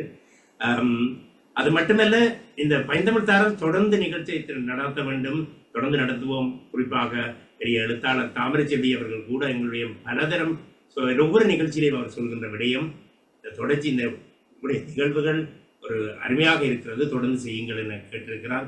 நாங்கள் தொடர்ந்து செய்வோம். எங்களுக்கு எழுத்தாளர்கள், பேச்சாளர்கள் எல்லோரும் கை கொடுக்கின்ற போது இது நாங்கள் திறனாய்வு மட்டுமல்ல, பல விடயங்களை நாங்கள் செய்து வந்திருக்கிறோம், தொடர்ந்தும் செய்ய இருக்கிறோம். ஆனால் இதில் பங்கு பெறுபவர்கள் குறைவாக இருக்கிறார். அதனால் தான் நாங்களுடைய பதிவுகள் மீண்டும் மீண்டும் பார்ப்பதற்கு வழிவகுக்கிறது. கடைசியாக நான் பேச்சாளர் திருமதி டயானா நியூட்டன் அவர்களிடம் ஒரு நிமிடம். வணக்கம். வணக்கம் திரு வணக்கம். என்ன பொறுத்தளவில் இந்த பைந்தமிழ்ச்சாரல்ன்றது எப்படியான இது நான் உண்மையில எனக்கு தெரியாது. உண்மையில நான் அவர் அஜந்தன் சாருக்கு தான் நான் நன்றி சொல்ல கடமைப்பட்டிருக்கேன். உண்மையில இப்படியான நிகழ்வுகள் எங்களுக்கும் ஒரு களமாக அமைகின்றது. அதாவது இப்படியான இலக்கிய திறனாய்வுகளோ சரி, இப்படியான பேச்சுக்களோ சரி, எங்களையும் நீங்கள் சொன்ன மாதிரி நாங்கள் அபிவிருத்தி உத்தியோகராக கடமையாற்றுகின்ற போது இப்படியான இலக்கிய பக்கங்கள்ல எங்களுக்கான நேரங்கள் கிடைப்பது குறைவு. நேரங்கள் கிடைக்கிறதுன்றதை விட எங்களுடைய துறை வேறு பக்கத்தால நகர்ந்து கொண்டிருப்பதால இப்படி கலை இலக்கிய சம்பந்தப்பட்ட சந்தர்ப்பங்கள் கிடைப்பதும் குறைவாகத்தான் இருக்கும். இப்படியான நிகழ்வுகளுக்கு நாங்கள் வருகின்ற போது எங்களையும் நாங்கள் வளப்படுத்திக் கொள்ளக்கூடியதான ஒரு சந்தர்ப்பம். இதுல ஏதாவது குறைகள் நிறைகள் இருந்தால் நீங்கள் அதை தெரிவித்துக் கொள்ளலாம்.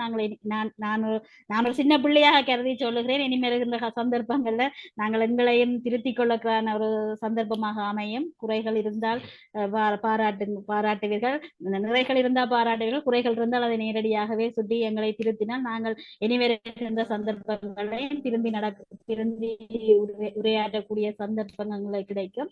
குறிப்பாக நான் அஜெண்டன்ஸ் அவர்களுக்கு என்னுடைய அந்த நன்றிகளை இந்த இடத்துல தெரிவித்துக் கொள்கிறேன். இப்படியான ஒரு ஆளுமை மிக்க அறிஞர்கள் இருக்கிற ஒரு இடத்திலே எனக்கு ஒரு சந்தர்ப்பத்தை அவர் ஒப்பாளர்களாக நீங்கள் இருவருமே எனக்கு முதல் அறிமுகமாக இருந்தாலும் நிறைய நாள் பழகினதை போல ஒரு மன நிறைவோடு நான் இருக்கிறேன். உங்களுக்கும் என்னுடைய நன்றிகளை தெரிவித்துக் கொள்கிறேன். இப்படியான நிகழ்வுகள்ல நானும் என்னால் முடிந்த அளவிற்கு இதுல நான் கலந்து கொள்வதற்கு என்னை தயார்படுத்துவேன். என்னுடைய நேரங்களை ஒதுக்கி இப்படியான நிகழ்வுகளில் நானும் பங்கு பெற்றுவதற்கு இது ஒரு சந்தர்ப்பமாக அமையும் என்று உங்களுக்கும் என்னுடைய நன்றிகளை கூறி விடைபெறுகிறேன். நன்றி. அருமை அருமை. நாம் உங்களுக்கு ஏதாவது ஒருவரை பாராட்டுவது எல்லோரும் முன்பு செய்வது நல்லது. அது அவருடைய குறையை அல்லது அது செய்யப்பட்ட குறைகளை தனிப்பட்ட முறையிலே சொல்வது நல்லது. ஆனால் நாங்கள் இதில் எந்த பிழையும் உங்களிடமிருந்து பிடிப்பதாக கருதவில்லை. எனவே இப்ப நாங்கள் நேரடியாக இந்த நிகழ்வை நிறைவுக்கு கொண்டு வர இருக்கிறோம். இவ்வளவு நேரமும் இந்த நிகழ்விலே கலந்து கொண்டு சிறப்பித்த அனைவர்களுக்கும், பார்வையாளர்களாக கலந்து கொண்டவர்களுக்கும் நன்றி கூற கடமைப்பட்டிருக்கிறோம். அடுத்ததொரு கவிதையோடு இந்த நிகழ்ச்சியை நான் நிறைவுக்கு கொண்டு வருகிறேன். அன்னையே அருந்தமிழே அகமிருந்து காருமம்மா, அறிவின் சுடரேற்றி ஆத்மமரம் தாருமம்மா. அன்னையே அருந்தமிழே அகமிருந்து காருமம்மா, அறிவின் சுடரேற்றி ஆத்மபலம் தாருமம்மா. இம்மையிலும் அருமையிலும் இனித்திருக்கும் நற்றமிழே, இம்மையிலும் அருமையிலும் இனித்திருக்கும் நற்றமிழே, ஈடிணை இல்லாமல் ஈட்டு புகழ் கொண்டவளே. உள்ளத்துள் ஒளிந்திட்டாய், உள்ளத்தில் ஒளிந்திடுவாய், உலகமெங்கும் நிறைந்திடுவாய், ஊக்கம் கொடுத்தே எல்லாம் உலகறிய செய்திடுவாய். ஏழுகடல் ஆழம் உனது, எல்லியிலும் தன்மை உனது, ஏற்றம் தரு தமிழே, ஏற்றம் தரு தமிழே. வையமும் ஏற்றதோர் பொன்மொழியே, வையம் ஏற்றதோர் பொன்மொழியே. ஐயம் தெரிவுற கற்றிடவே ஐக்கியமானோ முன்மடியில், ஐயம் தெரிவுற கற்றிடவே ஐக்கியமானோ முன்மடியில். ஒன்றிடச் செய்திடுவாய், ஒல்கா புகழ் சேர்த்திடுவாய், ஓதும் மறை நீ எனக்கு, ஓங்கு புகழ் நாவினுக்கு. ஔடதமாய் நீ இருக்க அகம் குளிரும், ஔடதமாய் நீ இருக்க அகம் குளிரும், அவை தந்த நூலெல்லாம் அறம் வளர்க்கும். அன்பும் அமைதியுமென் தன்மை, அன்பும் அமைதியுமென் தன்மை, அறிவும் செறிவும் நம்முடைமை. சொன்ன சொற்கள் எனக்கு தலைமை கொள்ளும், சொன்ன சொற்கள் எனக்கு தலைமை கொள்ளும், சொல்லா சொற்களுக்கு நாம் தலைமை கொள்வோம்.